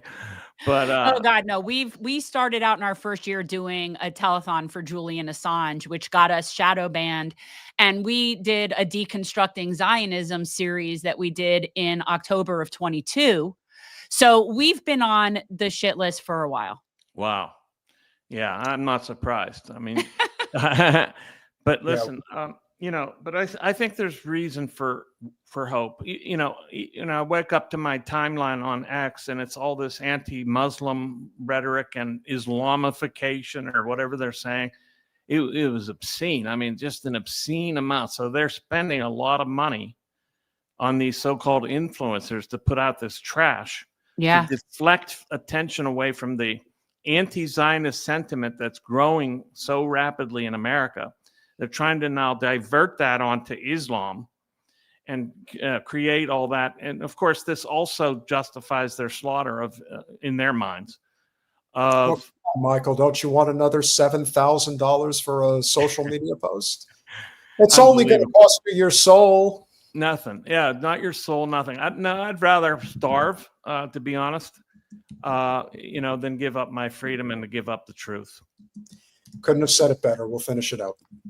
The Commission also concludes that the pattern of conduct is circumstantial evidence for genocidal intent, and that genocidal intent was the only reasonable inference that could be drawn from a totality of the evidence. Therefore, the Commission concludes that the Israeli authorities and Israeli security forces have the genocidal intent to destroy, in whole or in part, the Palestinians in the Gaza Strip. Yeah. Anybody she's just anti-Semitic. She just hates us. And what surprises me is that, India is, very Zionized now. And this is just wonderful that she is standing up, because India is, they're using their own conflicts between Pakistan and India and Muslims versus Hindus and all that to generate Zionist sentiment in that country. So this is remarkable in that sense. Now, what do you think the biggest psychopath of them all had to say in response to this? Well, in the fake language, as Jen likes to say, he had a little bit of a response earlier this afternoon. יש לנו כרגע את ההזדמנות, במיוחד היום הזה, לעצור הכל, להגיד, רגע, החטופים ברוך השם החיים חזרו, זה היה עיקר הטענה למה אנחנו לא ממשיכים את המלחמה, ועכשיו צריך לחזור ללחימה, צריך לחזור למלחמה, צריך להוריד עליהם שערי גיהנום. Oh my God. He's like for me hearing Hebrew now, it's like fingernails on a blackboard. Like it makes my skin crawl to hear Hebrew. Yeah. It's such an artificial language anyway. They invented it for the purpose in this case. But yeah, no wonder this is where Trump gets his rhetoric. We'll unleash hell on, as if hell hasn't been released on them, to the nth degree already. What more could a people take? This is so, if they're anti-human, they're anti-humanist. They want to get rid of, they're just genocidal freaks. There's no other way to put it. I think it's a psychopathic society because they have 80% support at least over there. Yes. They have people, mocking, doing videos mocking Palestinian suffering and starvation. a stunning, and all the genocidal intent they could find. They could obviously the UN found it in all the statements that were made by people like Ben Gvir, Netanyahu, Israel Katz, and others. They're disgusting. I can't. Yeah, disgusting. Yeah. Now, we had mentioned that our channel obviously has been on a rapid growth spurt, and of course, one of the big, I would say probably the biggest issue that we're still dealing with is the issue that I personally blame the Zion-Nazis for, and that is, if anyone is responsible for the rapid rise of, it's not anti-Semitism, it's just anti-Jewish hatred. It's anti-Jewish hatred. It is. That, without question, stems from the insanity that is the Zion-Nazi ideology. Yes. And when people will come into our chat and say it's the Jews, we got to get rid of the Jews. I just had a chat with a very big Instagrammer, Clyde Bosch, the other day. Great guy. But he sat down with Dan Bilzerian, and I said, look, if you're going to sit with guys like that, who may on the one hand be right about what Israel is doing, but then goes around and says, we just got to get rid of all the Jews and that'll solve the problem. It's like, that's not going to solve the problem. If you want to talk about Israeli Jews, that's fine, because they're completely gone. But here stateside, it really is a split in a lot of ways. There is a very large contingent of the Jewish population in the States. You're never going to hear about them because corporate media deliberately suppresses that message. But being able to be nuanced about this issue, to me, is the key to beating the Zionist state. They are counting on people saying they are, and I think that kind of approach will cost people lives. Will cost Palestinian lives, because they just say, look, it's everybody. These people are just anti-Semitic. They just hate Jews. Now, and this is obviously not a strictly Jewish problem by any stretch. We're looking at, in fact, most of the Zionists in the United States are Christian. Yeah. And then, of course, you have your Indian Zionists that are burgeoning here as well. And not all Jewish people are Zionists. I mean, it's Zionism, and some people will say, well, that comes straight out of Judaism. Well, I don't know about that. I think it hijacks Judaism. It does. And uses the religious symbology for very secular ends, and those secular ends are murder and destruction. So, I mean, I think that kind of, look, we're going to be, and I'm sure you already have been, called anti-Semites for what you're doing. I've been called that. I'm not. It goes right off of me like water off of a duck. Oh, I get called. Well, I'm a self-loathing Jew. So that's okay. Me. Or to the people in the chat lately, I'm a privileged Jew that is making it centered about me, and that we shouldn't hate the Jews, and that we should, because they really are Zionists. And so I'm getting hated from both sides. Yeah, I hear you. I get it. I'm getting it from both sides. Listen, I can't win in this sense. I get there's a very large contingent of anti-Jewish people out there, and I get like, oh, you're not coming out and saying the real problem, and then you get it from the Zionists themselves, or you're an anti-Semite. So you're going to be called this no matter what. Exactly. Yeah. I know I'm on the right side of history. I'm good. Yeah. Well, then they go to the ultimate. They take it to the upteenth degree, which is the man with the little mustache was right. It's like, guys. Yeah, I mean, I just laugh at that because it's ludicrous. And look, I don't want to impose. I think one person in a concentration camp is one too many. Okay. Yeah. Okay. Let's get that straight. And speaking of concentration camps, what about all the Palestinians in the Israeli concentration camps to this We day? don't talk about those. We're not going to talk about them. They're less than human anyway, so let's forget. Well, and that's what this is. And I wanted to say something about when you were talking about where India is right now. Mm-hmm. And I think that where they cross-pollinate is anti-Muslim. Yeah, that's this correct. all cross-pollinates and anti-Muslim, because if there's anything about India, it's they don't like the Muslims. Right. And they've got 30% of them, but they don't really, they'd rather them all move to Pakistan and not be there, is what they would probably prefer. And so they get where the Zionists are coming from. So it does make sense that they would be on the same page, because they see Palestinians as less than human. Yeah, that's right. And it's surprising because, I mean, if you look at the history of India, you know, they were one of the first countries to recognize the state of Israel. The state of Palestine as a state. They recognized the PLO early on. They were very pro-Palestinian, and then I think there was a major shift.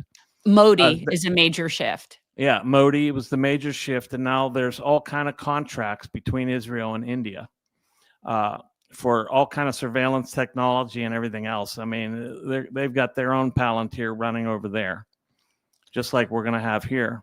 Oh, see, this is exactly why progressives and libertarians have so much crossover, and this is why I get tired of people saying that you got to be ideologically divided. When it comes to the surveillance state, yes, I mean that if that doesn't scare you, and again, this is why, like I said, the worst ideology in the United States are privileged liberals. They are the absolute worst because they go completely against one of the most important statements that any founding father ever made, which of course is Ben Franklin saying, if you're willing to give up liberty for security, you deserve neither. And they are willing to give up liberty for security, at least in their own mind. Oh, yes. Yeah. Oh, yeah, absolutely. Yeah. I mean, I railed against that as a candidate. I railed against it in books. I wrote a book called Google Archipelago, in which I talked about the it's all about the the totalitarian nature of the digital gulag, as I called it, and they want to put us all in one, and it could get even worse than that. It could be used for pre-crime arrests. You have Gideon software. This guy goes on Fox News talking about how we can anticipate all kinds of things and arrest people before they do anything. Right. Yeah. And this is terrifying. Yeah. And, I mean, I got to say, they're targeting leftists mostly. Oh, yeah. Yeah, they're targeting the anti-Israel, pro-Palestine left, as we saw with all the deportation attempts and arrests and all that. So I feel for you in that sense if you're on the left, because you're getting more heat. But I wouldn't be surprised if Trump came out and tried to say, you can't even have an anti-Zionist PAC. That's not legal. We're not going to allow that to be legal in this country. We'll see how big it ultimately ends up getting. And I will tell you that one of the biggest issues I've had with just leftists, both Jen and I have had, and this was something that goes back to when she ran for Congress against Wasserman Schultz, it was painfully clear that one of the big issues that a lot of people have in comfortable suburban liberal areas is the Second Amendment. They really see guns as being something that is bad. And the only people who should have them are cops, which again just completely falls in the face of reality. Yeah, because they're not criminals. Because they're not committing the most crimes.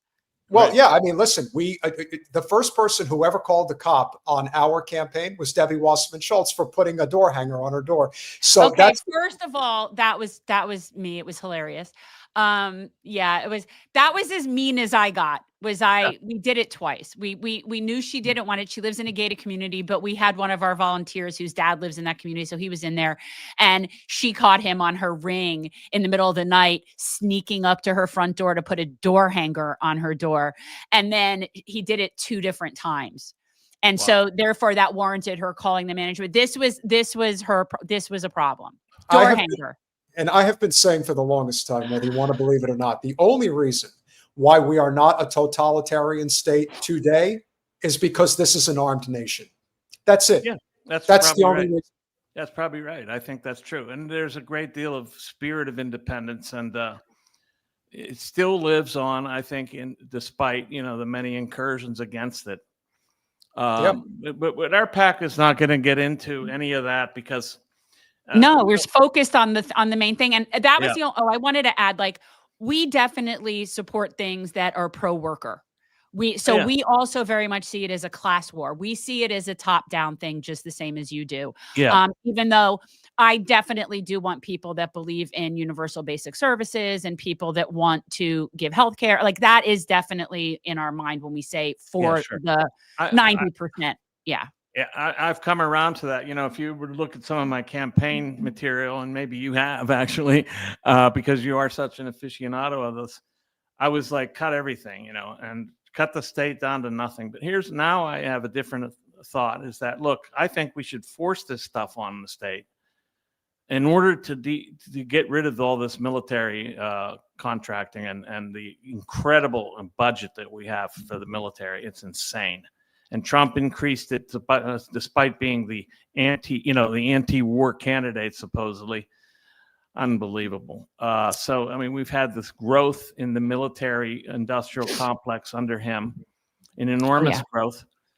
And, I'm against that. And I think the best way probably to get rid of it is to force the issues that we really want, and that is we want to take care of our people. Yes. And that takes care of the world, as we said before. Yeah. That helps the whole world. Well, let's end on a positive note. Sure. I assume that you are familiar with Medea Benjamin and Code Pink. Now, Yes. They are obviously the best of the left, as I like to say. Yeah, And they are. when it comes to the efforts on Capitol Hill, nobody is more committed. Well, They're the anti-war people. They certainly are. Medea has a very positive message to share with us that she just dropped on Friday. I was really shocked when I read yesterday that Seth Moulton, a congressman from Massachusetts who's challenging Ed Markey for Senate, did something extraordinary. He said he's sending back the checks from AIPAC. He will not take AIPAC money.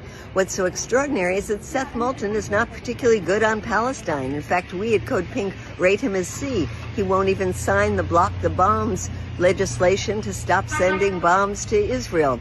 But it shows that he knows which way the wind is blowing. He sees that the majority of the American public, especially Democrats, don't want to keep sending money to Israel and don't support AIPAC.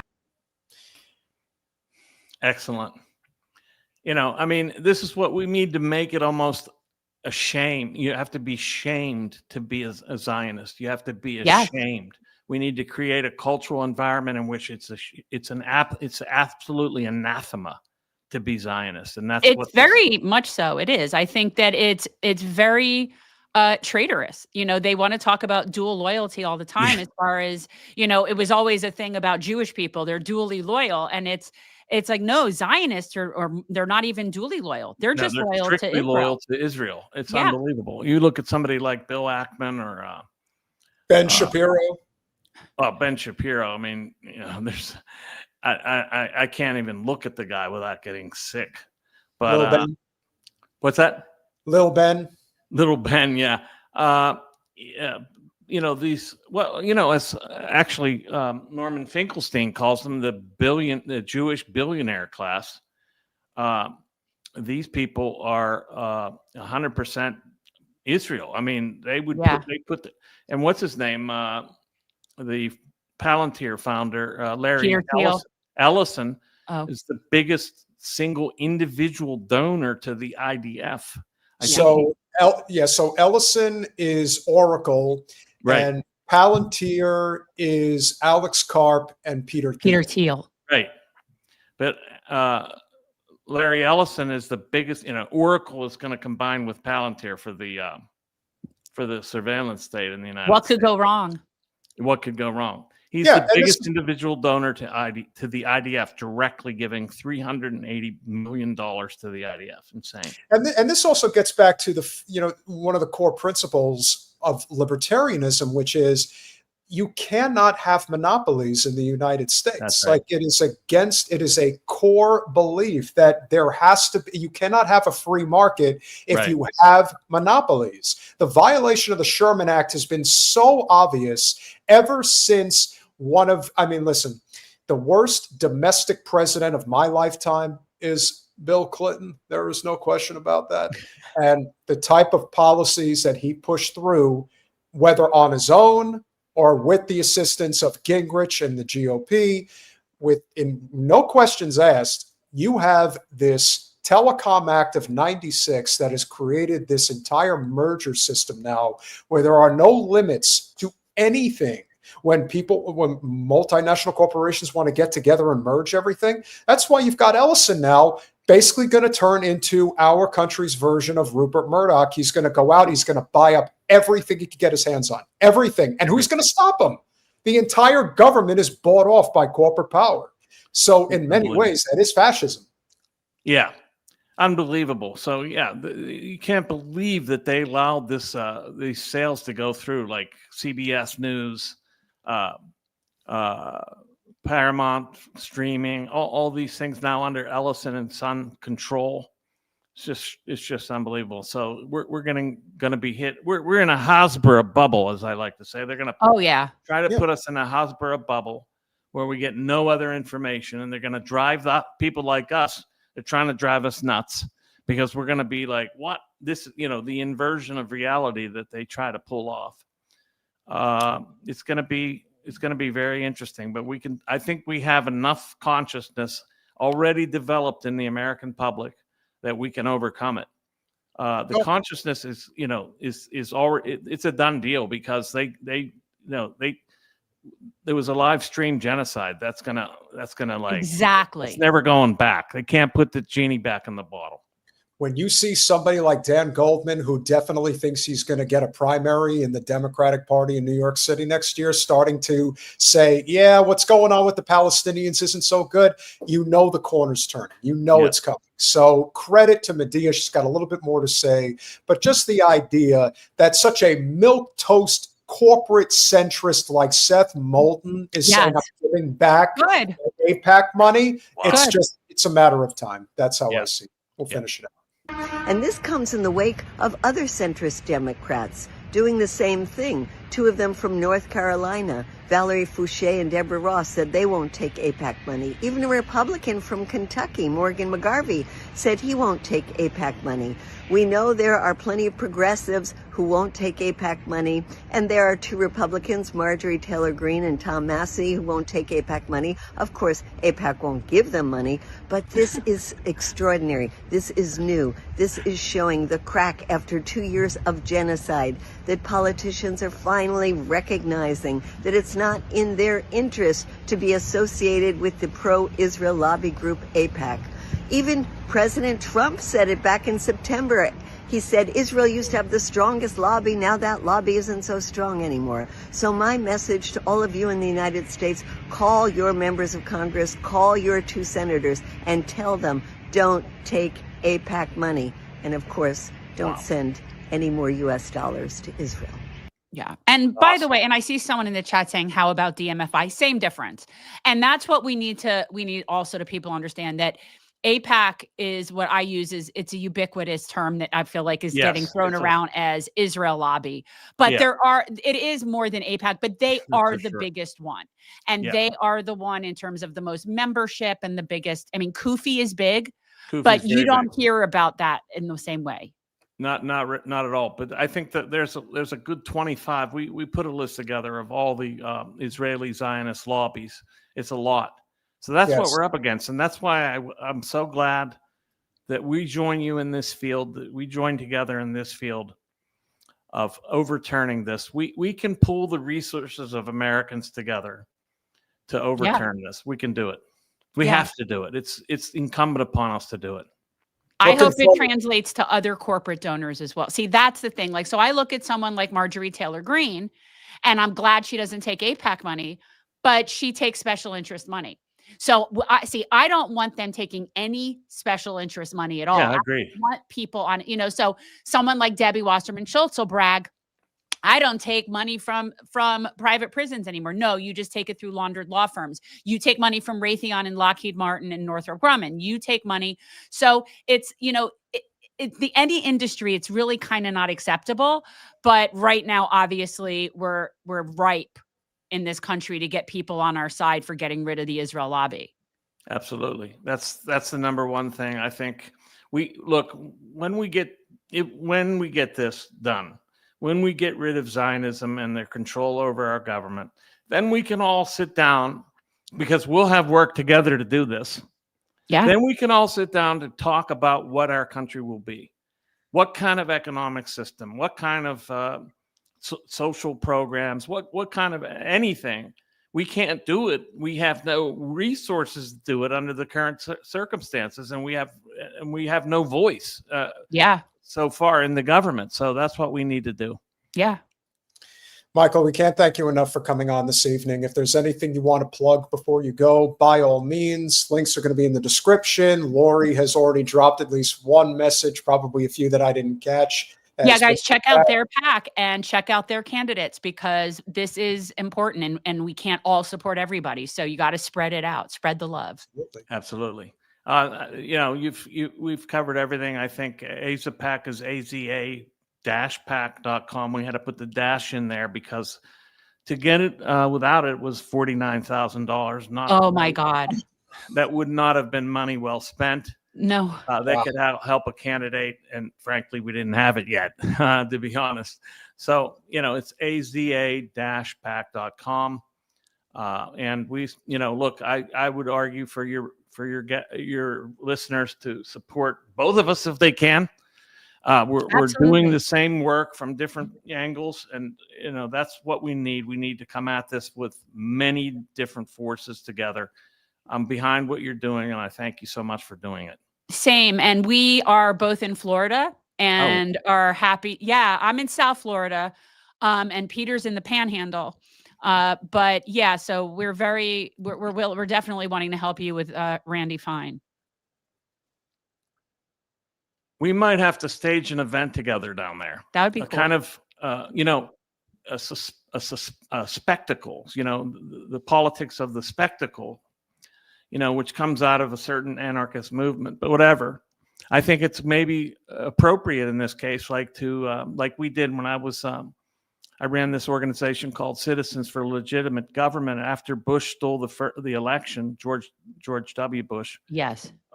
We flew a banner over the Super Bowl saying Bush stole the election. I mean, these kind of events, this is the kind of thing we might be able to do.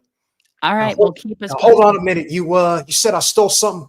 I stole a lot of things. You got to be more precise about what that was. Fool me once, shame on you. Fool me twice, shame on her, whoever it was. No. I can assure you that as bad a president as Donald Trump is, he's still not worse than George W. No, Bush. Probably not. I guess Bush was just illegitimate. He was illegitimate. He was illegitimate. And if you want to talk about the inflection moment of our lifetime, where the split was official and was never going to be repaired, when the Supreme Court decided that presidency. And I am no fan of Al Gore, but he won. I wasn't either. It was just a matter of principle that the election was stolen. I wasn't really a big fan of Al Gore, just to show that I try to stand on principle, and that was definitely a fraud. So. Couldn't have said it better. Appreciate you, brother. Thank you. It was nice to meet you. Thank you. Great to talk to you guys. It was wonderful. Have a good night. Bye-bye. Bye. So that was fun. And of yeah, course, no, it's good to cross-pollinate. And again, it's not a competition. I want them to do well. I want us to do well. I want them to do well. I want people to support candidates that are not on the take. And I want Zionists out of, well, I don't even know where they need. Like, honestly, it's really difficult because I don't want them anywhere. But let them go to Pedo Island. It's where they belong anyway. Since most of them, well, I'm not going to say that, but let's just say that that's where they belong. Anyway, I just don't wish them on anybody is the problem. That's part of the problem. Now, of course, if you guys did enjoy that conversation and you are still hanging around, we really appreciate it. For all of you watching on X, but are considering maybe you've enjoyed our channel so far, please consider subscribing on YouTube as well as Rumble. And if you are so inclined to contribute to our small but mighty and growing channel, please head over to patreon.com/revolutionary change for as little as $5 a month. You can become a supporter of our small but mighty and growing channel. One of our very best, who we love dearly, JG1982, with the 5 Revolutionary Change memberships. And if I'm not mistaken, Jen, I think you got one of them. And I want to say something about that. I'm really sorry. I didn't mean to be in the chat, but for some reason I was on my phone. And so it gave me a membership. And I don't like that. I don't feel good about that. I took somebody else's membership. You know what I mean? Like it wasn't intentional. I didn't mean to. I realized I was in there, and as soon as I saw that, I got out of there. But like, it was too late. The damage was done. We have no control over it. Well, remember, it's the thought that counts. And it is, and yeah, no, it's good. It helps the channel for sure. It does, absolutely. Marvin Vargas with the $2. Thank you very much. Have Ryan Dawson answer report expert 9/11 Epstein, JFK, RFK. Rachel, if you can write down Ryan Dawson, we'll definitely check him out. Appreciate the suggestion, Marvin, as always. And JG doesn't want to stop, but we appreciate you as always. Member for 5 months. Butch was a great guest. He's one of our favorite. No. But we can't talk to him now. Got to follow the rules. And listen, if anybody is going to get destroyed for breaking the rules, remember, rules for thee, not for me. Right. They'll look at we have to make sure we do it by the book. And we didn't ask Michael what kind of PAC they are. They very well might be a PAC that can coordinate. If you're, I forget the name of their PAC, like what that level is, but if you're a certain PAC, you can coordinate with a campaign, but then you have limitations on how much money you can take. We have no limitations. We are a super PAC, and so we can't have any coordination with Butch Ware's campaign, or Shama, therefore having him, or Shama or Graham Plattner. Yeah. And so we can't talk to Butch right now. Unfortunately. But yes, we very much would. I'd like, that's definitely the bummer side of this. Connie, thank you so much for the $2. I live in Randy Fine's district. What can I do? Well, I'd recommend moving. I'm just joking. I'm joking. Look, his best chance of being beaten will be in a Republican primary. So I would suggest getting behind or helping whoever that is that's running against him in the primary. Aaron Baker, I believe he said was his name. Aaron Baker. So it does not appear that Clint Russell is going to be running, but I would imagine that Clint Russell will probably lend a hand with Aaron Baker in making sure that Randy Fine is defeated. Yes. So Randy's going to have a very hard time staying in office, especially in the midterms. And if there is a race that I would circle on the on the calendar, that's definitely the one. Sure. JG, again, thank you very much for the $10. USA has the political IQ of Theo Vaughn. Well, I'm not going to argue that, but what I will say is at least Theo Vaughn is a decent guy and questions things. We unfortunately live in a country that not only are people not high politically in terms of IQ, but they also are very content to not ask any questions because they think they already know everything, and that would lend a thought to somebody like Bill Maher that a lot of people follow his political trajectory. Although Bill Maher projects himself as somebody who's a lot smarter than he really is. He's not as intelligent as he makes himself out to be.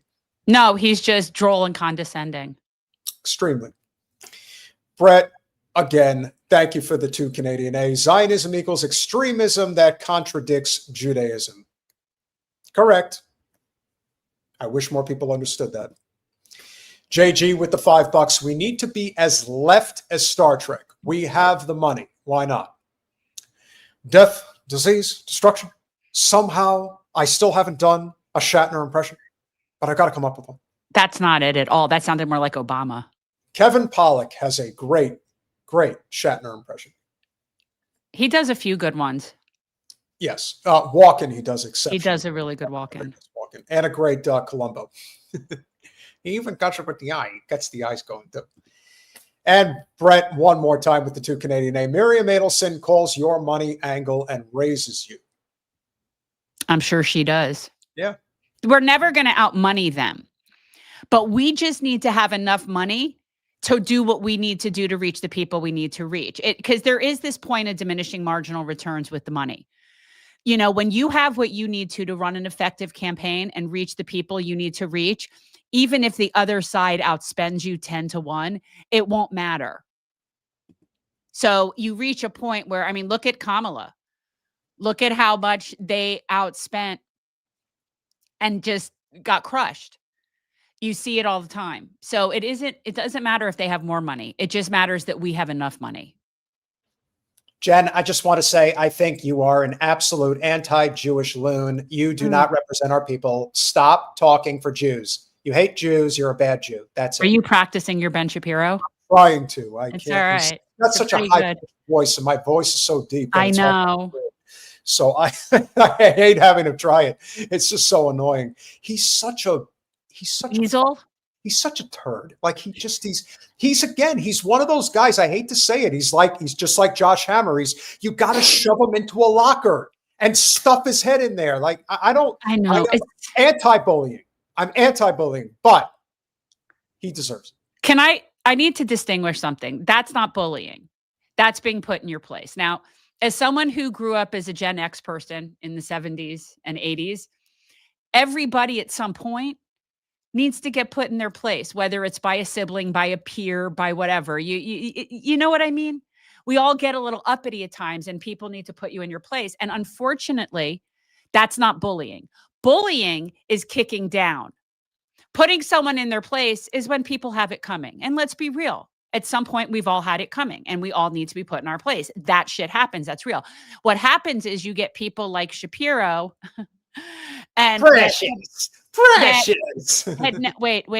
had never been put in his place. But wait, don't we have the? Oh, we do. We do. You think you're better than me, Bo? You think you're saying you're hanging here all day, you're higher than me, you're better than me? Yeah, well, I got news for you. You're not. I'm a quadra. I can think that you are not better than me at all. Yeah, I'll teach you.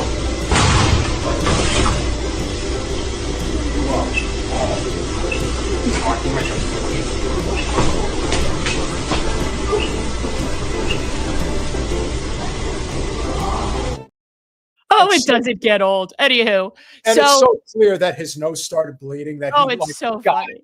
Right on it. He was sitting there like practicing some sort of speech, like trying to tell that bag, I'm better than you because I can think, or whatever whatever young Benny was saying. So, but the problem is he's never been obviously put in his place by humans. But maybe that's just also a punching bag, but not a human. But that's also the great concern, because when Harashnu says he's such a wimp, again, this is what, unfortunately, with wimps with power end up doing, is when they get power, they want to show the world just how tough they are. Even if they can't physically handle themselves with, let's say, another man. Or in the case of Ben, he can't please his wife, so other men do it for him. Well, he didn't know what WAP stood for, so. So what I would say is that those are often the most dangerous people, which is also why I believe Chloe knows what I'm talking about. Yeah. And of course, all jokes aside, men like Ben Shapiro are the most dangerous because they have a massive chip on their shoulder. They know that everyone thinks they're wimpy and dorky and all this stuff, and the stereotypes around neurotic Jewish men in general. So that's why they feel the need to show their strength. But it is incredible how many times you hear the stories about, let's say, sexual abuse victims as kids. They grow up, they become rapists, molesters, etc. It becomes this pain that they have to exercise on everybody else because I'm in pain, so now you all have to feel it. As somebody who contracts an STD or, dare I say, HIV, and then doesn't wear protection, doesn't tell anybody, and gives it to other people. Why? Because I'm in pain, and now you have to be in pain. It's the same thing when it comes to something like the Palestinian people. I hate you. I want to show you how tough I am, so I am going to rain holy hell over all of you, and that's going to prove just how tough of a person I am. Because I'm going to hurt you, because I'm hurt, because I don't like being who I am. It's projection. It always has been. It always will be. It was the speed bag. Forever the victim. And that is speed bag. It's so funny. and I bring this up because the last story we're going to do this evening is not because I feel that Dana Bash is the person who perfectly encapsulates this problem, but you're seeing it right now when you get word that Larry Ellison, not only, I mean, listen, you want to talk about competition for who is the biggest Zion-Nazi? He's certainly the richest Zion-Nazi, legitimate Zion-Nazi anyway. When you talk about somebody that has that amount of wealth and power and is now in conjunction with his Nepo baby bitch boy of a son going to give him the money to go out and buy CNN, I ask, what is the point? It's not like CNN doesn't already carry enough water for the Zio state. But as we've pointed out time and again, you can never be pro-Israel enough. And so just a couple of days ago, even though we already know that the ceasefire had been broken and broken dozens of times, Dana Bash still felt the need to say this about the ceasefire. I'm surprised she wasn't buffing Trump's balls in the process while she was saying it. At least it would make sense on paper. But here's what she had to say. Gaza divided Americans. That's especially on display in Hollywood, where some celebrities have used their voices not just to call for a ceasefire, but a boycott of Israeli films. Now, Warner Brothers Discovery, CNN's parent company, is now the second major studio to openly reject that because it violates anti-discrimination policies. And as CNN's Elizabeth Wagmeister reports, many prominent celebrities who were vocal about a ceasefire are accused of being silent now that there is actually a ceasefire with Israel. Okay, horsey face. Now, the problem is that those of us that, what did she say? We were obsessed with the ceasefire? We were obsessed with getting a ceasefire. No, and that's not it.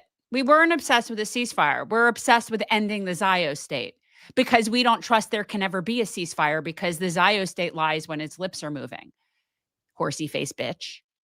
The accusation here, which is even worse because I believe this was Friday,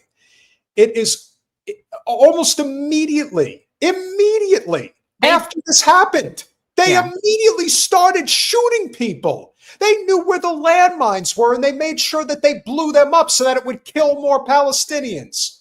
You know this, Dash, because if Jen and I know it, we know that you, who is clearly, as far as I'm concerned, may as well be an agent of the Mossad.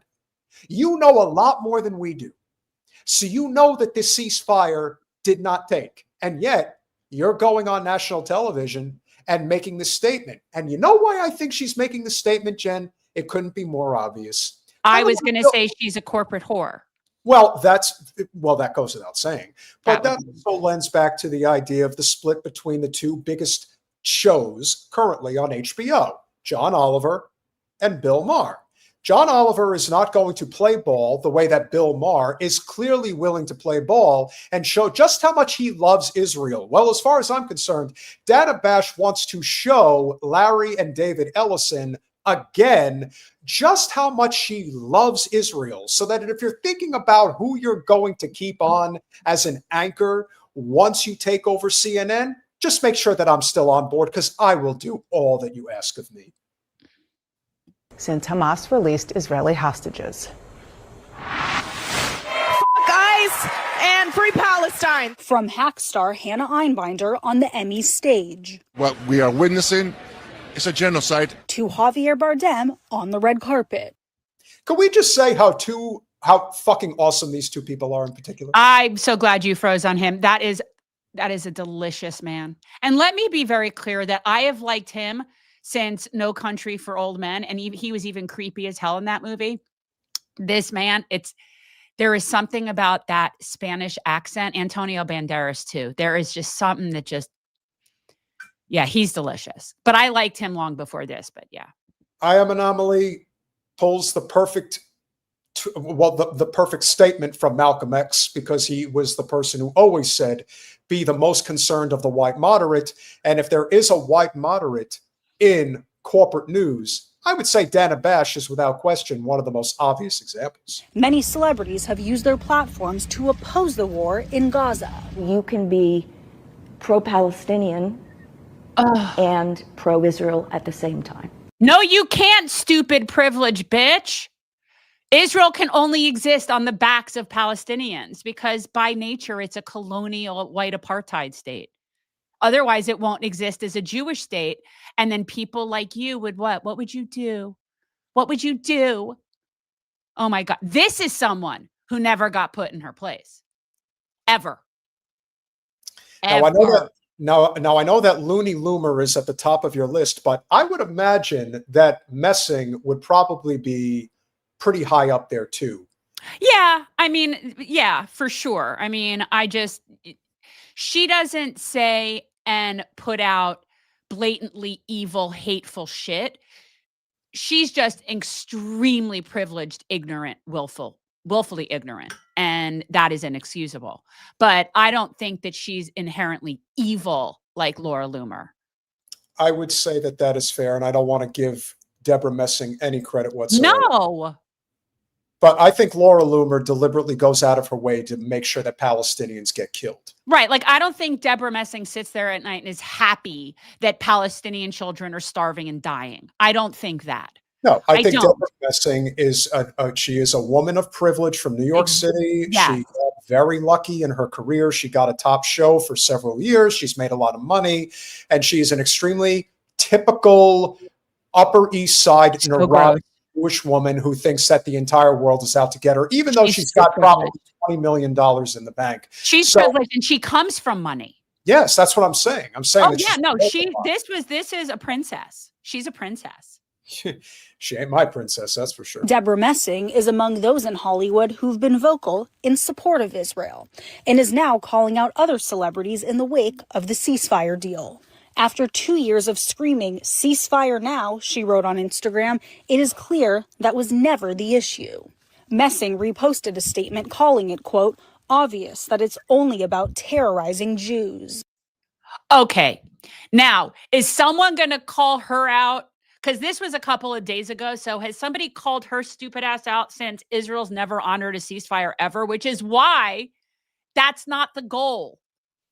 Not that they would do it anyway, but that's not the goal. God, she is such a stupid bitch. Look, I remember when she gave lip to Nina Turner, and I said to Nina, I'm like, you're wasting your time. You're wasting your time with somebody like her. This is about ego. She's just trying to show. She's trying to show them up. Well, you were saying it was about that. No, you all were saying it was just about getting the hostages released, which clearly it wasn't, as Israel is still continuing to bomb Palestinians, even now they have their hostages back.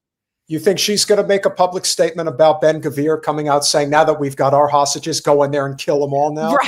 Right. Yeah, sure. On the day of the ceasefire agreement, Erin Foster, creator of Netflix's Nobody Wants This, called out what she perceived as Hollywood's silence, reposting, quote, I'm not sure why everyone is being so utterly quiet today, but there's a deal in place that will finally bring peace to Palestinians. Okay, I hate Roughly that 500 term. artists. I hate that term. It's not peace. Peace can only exist with justice. Peace, what they think of as peace, is lack of resistance. See, they don't give a fuck about actual peace. They just don't want resistance against their oppression. Kind of like that lady at the beginning of the march where she had a resist shirt on. I think it's perfect timing for this.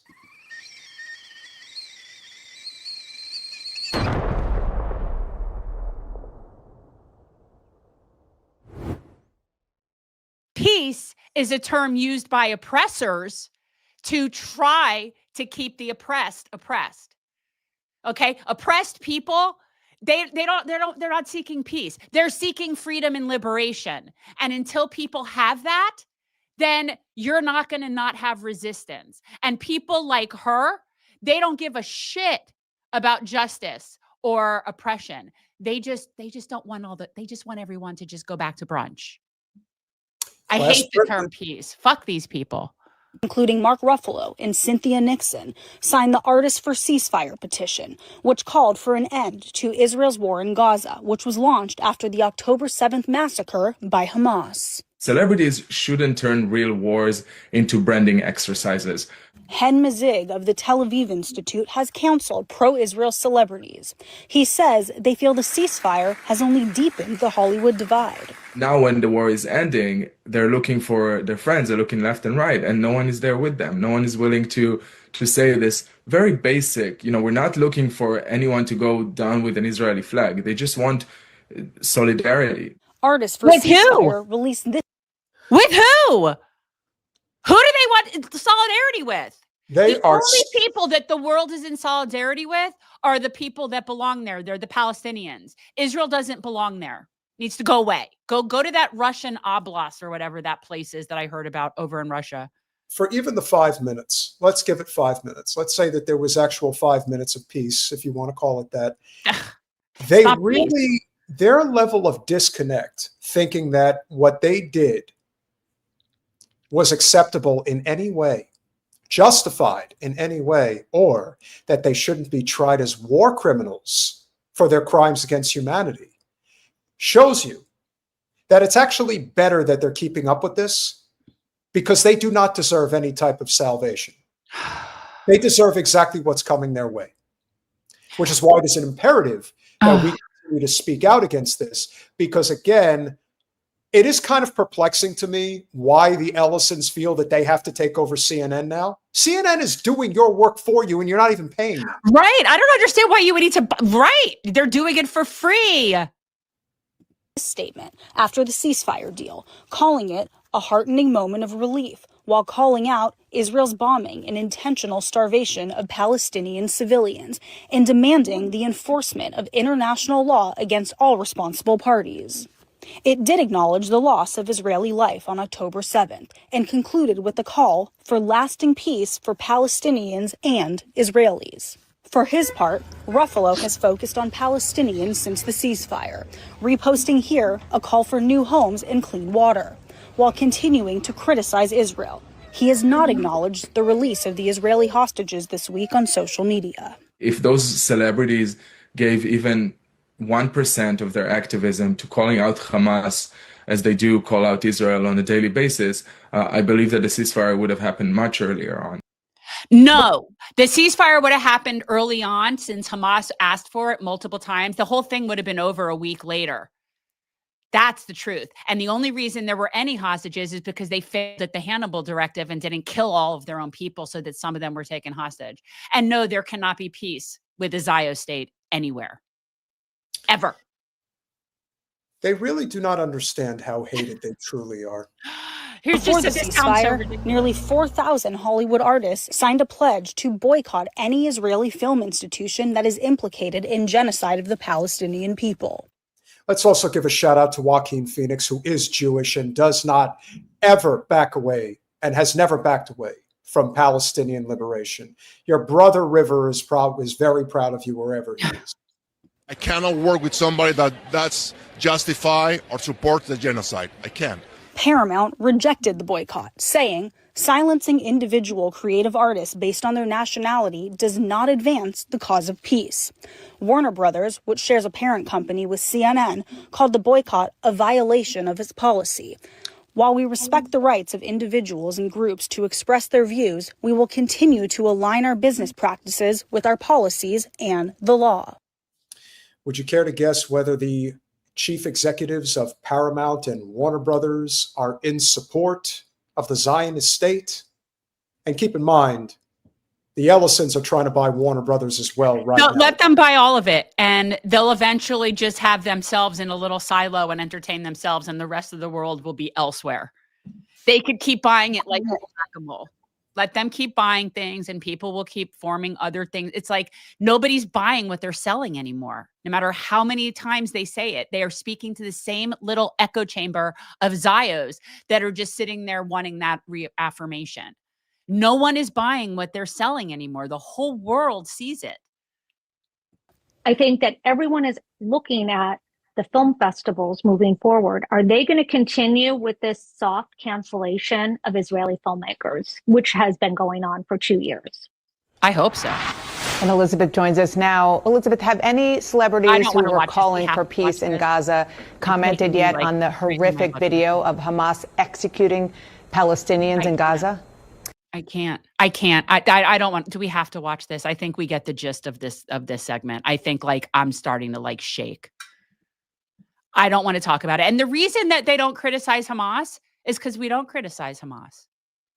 You don't get to criticize how oppressed people resist oppression. In fact, they have the right to resist by any means necessary to get their liberation. They could do whatever they want. So no, I don't condemn Hamas. And no, I don't think that it was a horrific thing. And if I were there, that's what I would have done.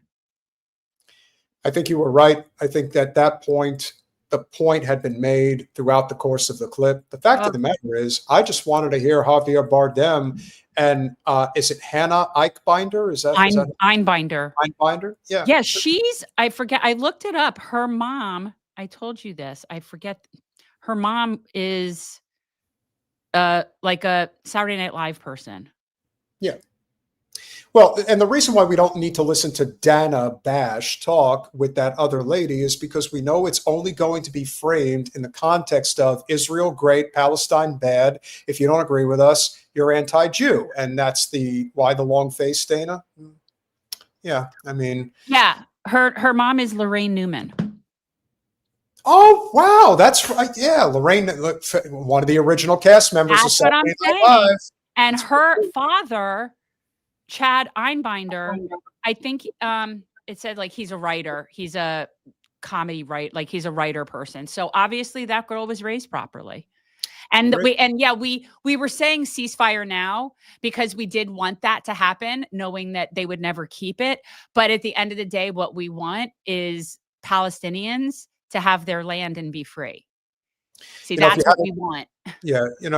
You had Lorraine Newman. One of Lorraine Newman's best friends was Gilda Radner. And I'm sure if she was alive, if Gene Wilder was alive, you would have had even more anti-Zionist Jews speaking up the way that we would hope more people would. And it's unfortunate.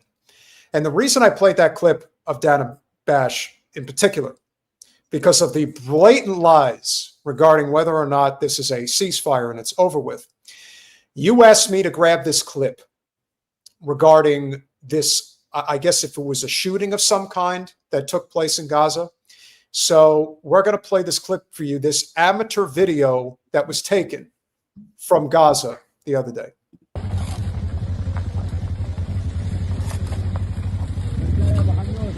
We can't get through. He has a gun. He has a gun? Yeah. Oh, where's the gun? In his right hand. Oh, yeah.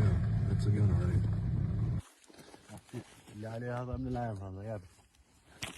Looks like there's an army jeep. I mean, it's probably a safer bet than the settlers. We just need help getting out because the settlers over there are blocking us. Yeah, just want to go home. In the car. Bring it. Bring your passport? Yeah. And then you can go, okay? Oh, you're going to move them? Yes. Oh, thank you. He said he's moving the settlers. I don't think somebody gets shot in this. Oh, this. I know what this is. Yeah. Hey, press! Press! American press! American press! Okay, yeah.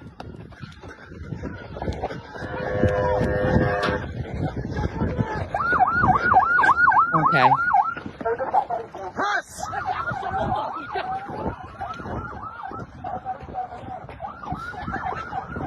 Here he is, Gary. Yeah, there it is. I'll explain this in a bit. You got it. Oh, come on. Hit her! Hey! Oh my God. Hey! Hey! Hey!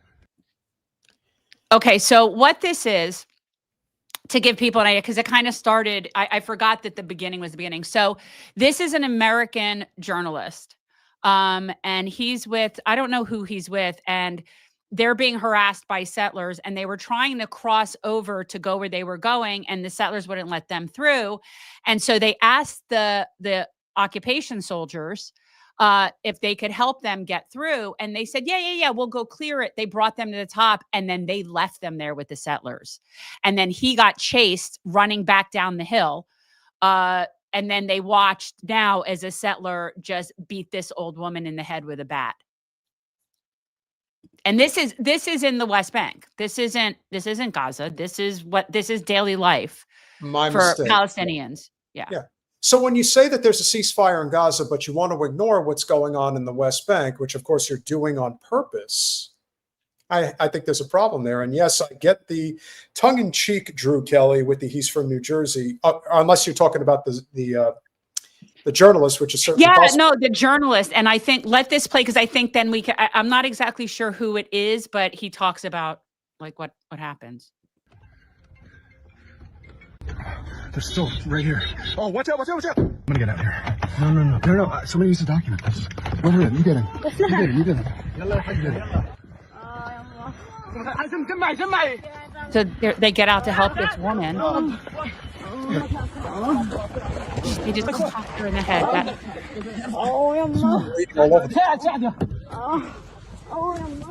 The soldiers set us up for this attack. Blocked on one side, getting out by settlers with guns.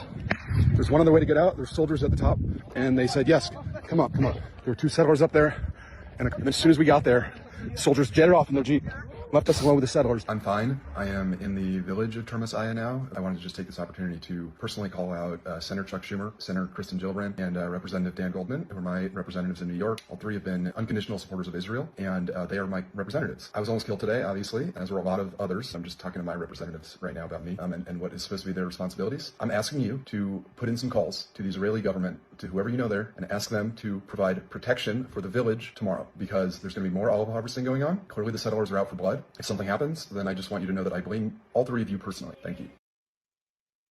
Good luck.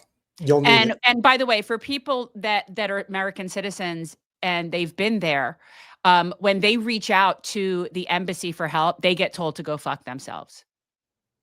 When Americans reach out to the American embassy, either there's one in Jordan and there's one in, I guess now it's in Jerusalem, I guess, because that's now the capital. So I guess that's, where it is. But if you're an American and you're in the West Bank, they don't give a shit what happens to you.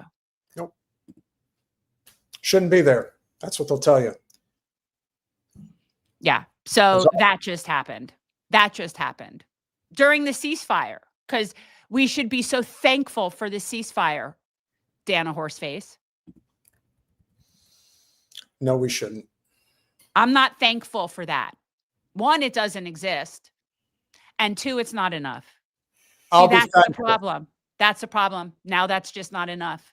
That might have been enough like 2 weeks in. Now it's all over. It will be soon enough. Oh. Yep. For the final time this evening, thank you all for your amazing contributions. Brett with the 2 Canadian A, enough money in the right spots. We would agree. Miles J with the 140 ZAR. It's South African. I believe that's about $20 in South African. I don't know, but I'm just telling you that currency is South African. That's where. Thank you very much, Miles. Thank you Zionists so are the much. most disgusting opportunists. Many Zionists claimed European status during apartheid South Africa and Semitic status in Palestine. They literally stole land in 2 countries simultaneously, which is why you saw a lot of the State Department heads come down so hard on South Africa in the early stages of the genocide for coming out on the side of Palestine. Yes. JG, you are too good to us. Thank you for gifting another 5 Revolutionary Change memberships. And JG with the $5. Take a hit for me, please, Jen. Well, if I must. Yeah, well, he's not forcing you if you feel it's necessary. There you go. Well, when someone asks you to do a voice, you do the voice. That's true. At least he's not asking me to do it. Not yet, anyway. Piano Man, thank you as always for checking in and appreciate the $5. Thank you very much. Cheetah, thank you for the $5. No justice, no liberation, and no freedom. There will be no peace. Free Palestine. Agreed, 100%. And finally, Doom Kid 1331. Thank you very much for the $9.99. I've been a proud anti-Semite for many years now. Yeah. Well, the truth is that the Zionists, in rare occasion, are even Semites to begin with. They're all Eastern European. Well, that's why, I think it's sarcastic. He's joking because he's obviously been standing up against the Zio state and been called an anti-Semite, like as so many people are. But what they've done is they've taken away it. It has no meaning. It has no meaning. I don't care. I don't even care anymore. If people want to hate Jews, hate Jews. Seriously. I'm not going to argue about whether and who people can and cannot hate. Like, seriously, that's like mind police stuff. You want to hate the Jews, take the Jews. Oh, wanker tanker. If it was shots, we definitely would have a problem because then I would end up getting way drunk. But this is, just par for the course. We appreciate you all. Thank you all for your amazing support. Who do we have coming up on Thursday? Off the top of my head, I forget who Hold on, I'll look. Guest is going to be. I will look. Oh, it's Lee. Lee Camp's coming on. Oh, Lee Camp. There you go, guys. So we're going to have another political crossover with an awesome podcaster. Yeah, we had reached out to Lee, or I reached out to him because I had wanted him to come on our anniversary stream because he's someone that has also been like really good to me from the very first congressional campaign. It's just been really good. Oh, he's telling you to get to the chopper. Anyway, so Lee, I think, and he wanted to come on our anniversary stream, but he was out of town and he was working and he had another project and he couldn't. And so I'm just glad he can come on now. So that'll be fun. And maybe Eleanor will make an appearance, even if she can only come on for a hot second. So. I don't know. Well, that was my goal. I'd love to have both of them, but they can't. And I get it. They have to divide and conquer with the little people. Joe, we have had Keaton and Russell on many times before. We've been on their channel. Check out past conversations. I'm mad at Keaton right now. Keaton owes Jen. Keaton, if you're seeing this, reach out. I do not like it when I text someone and they don't respond. Yeah, respond. I don't like it. And especially, yeah. And if you guys are watchers of Do Dissonance, send Keaton a message saying Jen needs to talk. I like those guys. I do. But I'm just saying, like, don't not respond to me. It just puts you on, put you on the naughty list. And I think of the people that we've met through the channels, like people that we've actually hung out with Keaton, with Lee Camp and good people. I could so see you and Russ, of course, hamming it up for like hours. Like I'm sure we've had fun with a lot of people. Max Alvarez was fun to hang out with. I mean, a lot. Yeah. Jordan's fun if he loosens up a bit, when it's after. But of course that was pre-children. I haven't had the pleasure of hanging out with Jordan post-children. For the last, we're just not allowed to leave tonight, Jen. JG 1982 with the $10. Will you still do call-in shows? Please do it again. Yes, we will. Yeah. Well, I've been trying to get you to come on a Saturday, even though you said you would do it once a month. You are technically, now that we think about the problem with Saturdays now for me is that Jason uses the studio, and so I mean, like I could come on, I can do some part for a Saturday, but like now, and I don't want to do it from in the house. All right, well, we'll see. But if we could do a call-in, if you want to do a call-in, like I'm fine doing it. But so when we do call-ins, just because there's this many people watching, when we do call-in shows, the live stream is live for everyone to watch. But if you want to actually call in, you need to be a member on YouTube or a patron on Patreon. Those are the people that get to call in. Everyone else can watch and participate in a chat, but not call in. Smash that like button, share, subscribe, do all those things that we ask you to do. We love you all. We appreciate you all. We'll see you Thursday. And free Palestine, guys. Good night, guys.